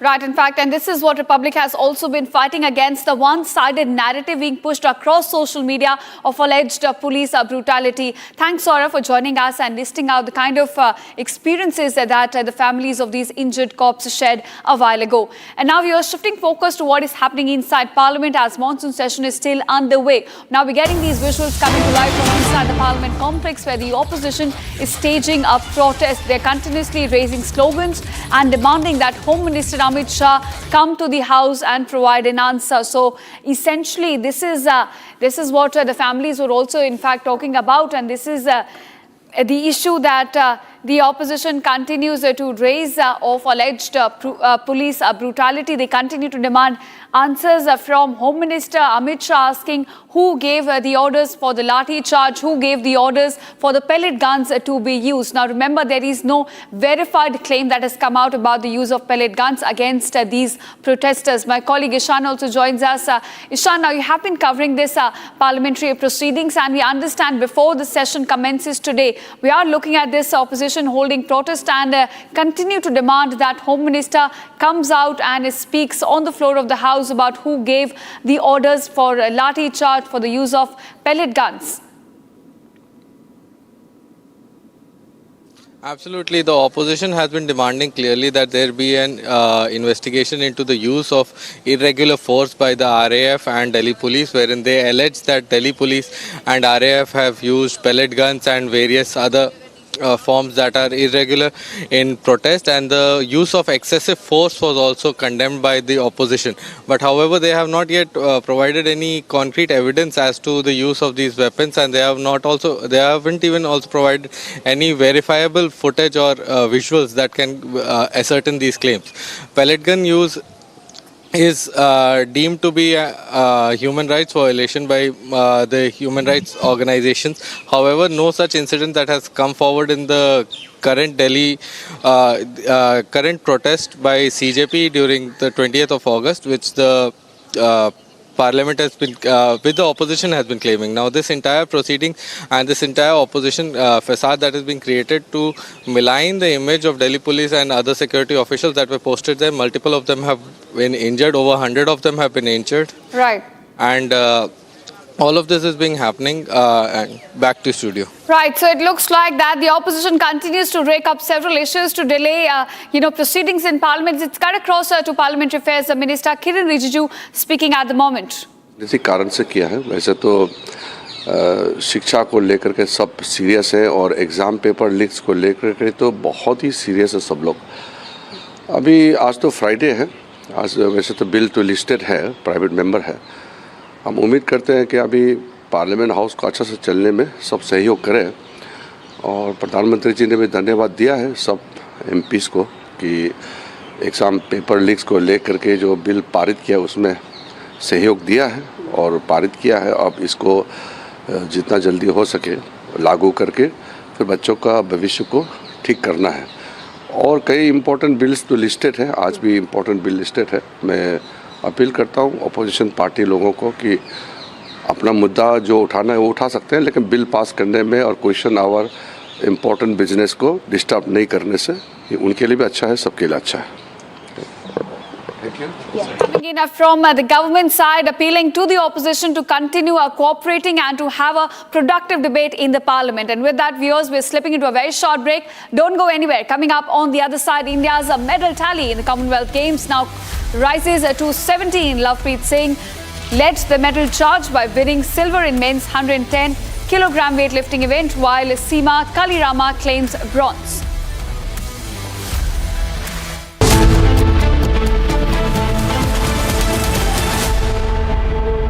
चमकी चाट से क्या बना है? Sandwich, लस्सी और छाछ। हर घूंट में चमकी चाट। अब बताओ, स्वाद आया? आया। असली स्वाद सिर्फ चमकी चाट। रानी, इस घर में कुछ है जो टूटता नहीं। ये पिलर कभी नहीं टूटेगा। रुंगटा स्टील TMT से बना। रुंगटा नहीं तो घर स्ट्रॉन्ग नहीं। रुंगटा स्टील TMT बार एकदम सॉलिड।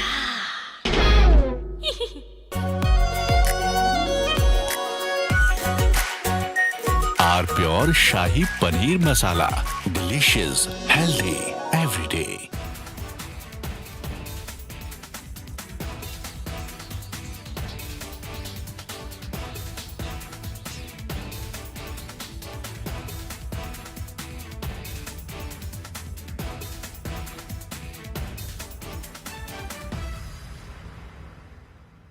अगर मैं जेनजी की भाषा को बोरो करूं, then I will have to say Modi ji clocked it and provided a legislative solution.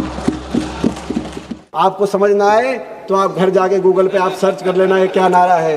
वो नारा देते थे वास्ते गुने हुइयां, और वो नारा देते थे इतने प्यार से, इतनी खूबसूरत तरीके से इस्तीफा मांगते थे। कहते थे जब आपसे इस्तीफा भी मांगते थे तो कहते थे कुचू पुचू इस्तीफा दे दो, आज हमारा जन्मदिन है। विपक्ष के आंदोलन को एक समराइज करना चाहूंगा मैं जेनजी के भाषा में। 37 दिन तक तो ये जंतर मंतर नहीं गए, तो इनको MIA हो गया। MIA क्या है? MIA missing in action. तो 37 दिन तक हमने कुछ नहीं किया, तो कुछ तो करना चाहिए। जंतर मंतर तो नहीं जा सकते, तो हम जाते हैं प्रधानमंत्री जी के आवास के सामने और वहां पर जाके आंदोलन करते हैं। So these are the three categories: student, idiot, and andhbhakt who follows the idiot. Now,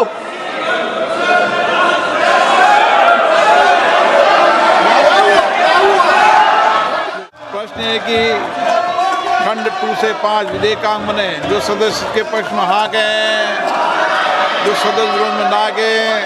मेरे विचार में निर्णय हाँ वालों के पक्ष हुआ। खंड 2 से 5 विधेयकांग बना। प्रश्न ये कि खंड 1 अधिनियम सूत्र और विधेयक का पूरा नाम विधेयकांग बने, जो सदस्य के पक्ष में हाँ गए, जो सदस्य विरोध में ना गए। मेरे विचार में निर्णय हाँ वालों के पक्ष हुआ। जिन लोगों ने विद्यार्थियों के भविष्य के साथ खिलवाड़ किया, वे जेलों में सड़ रहे हैं। हमने फास्ट ट्रैक कोर्ट बना।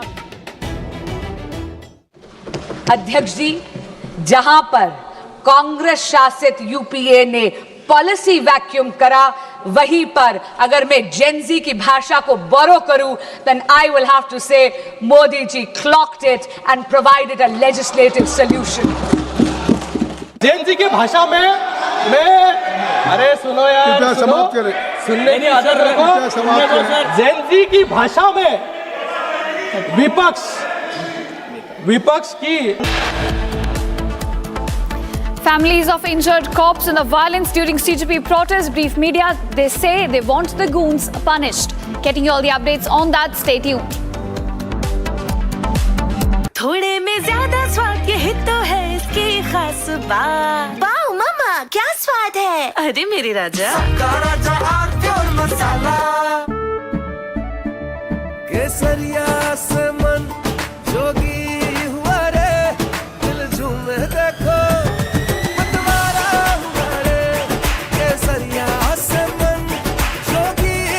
हर पल मनाओ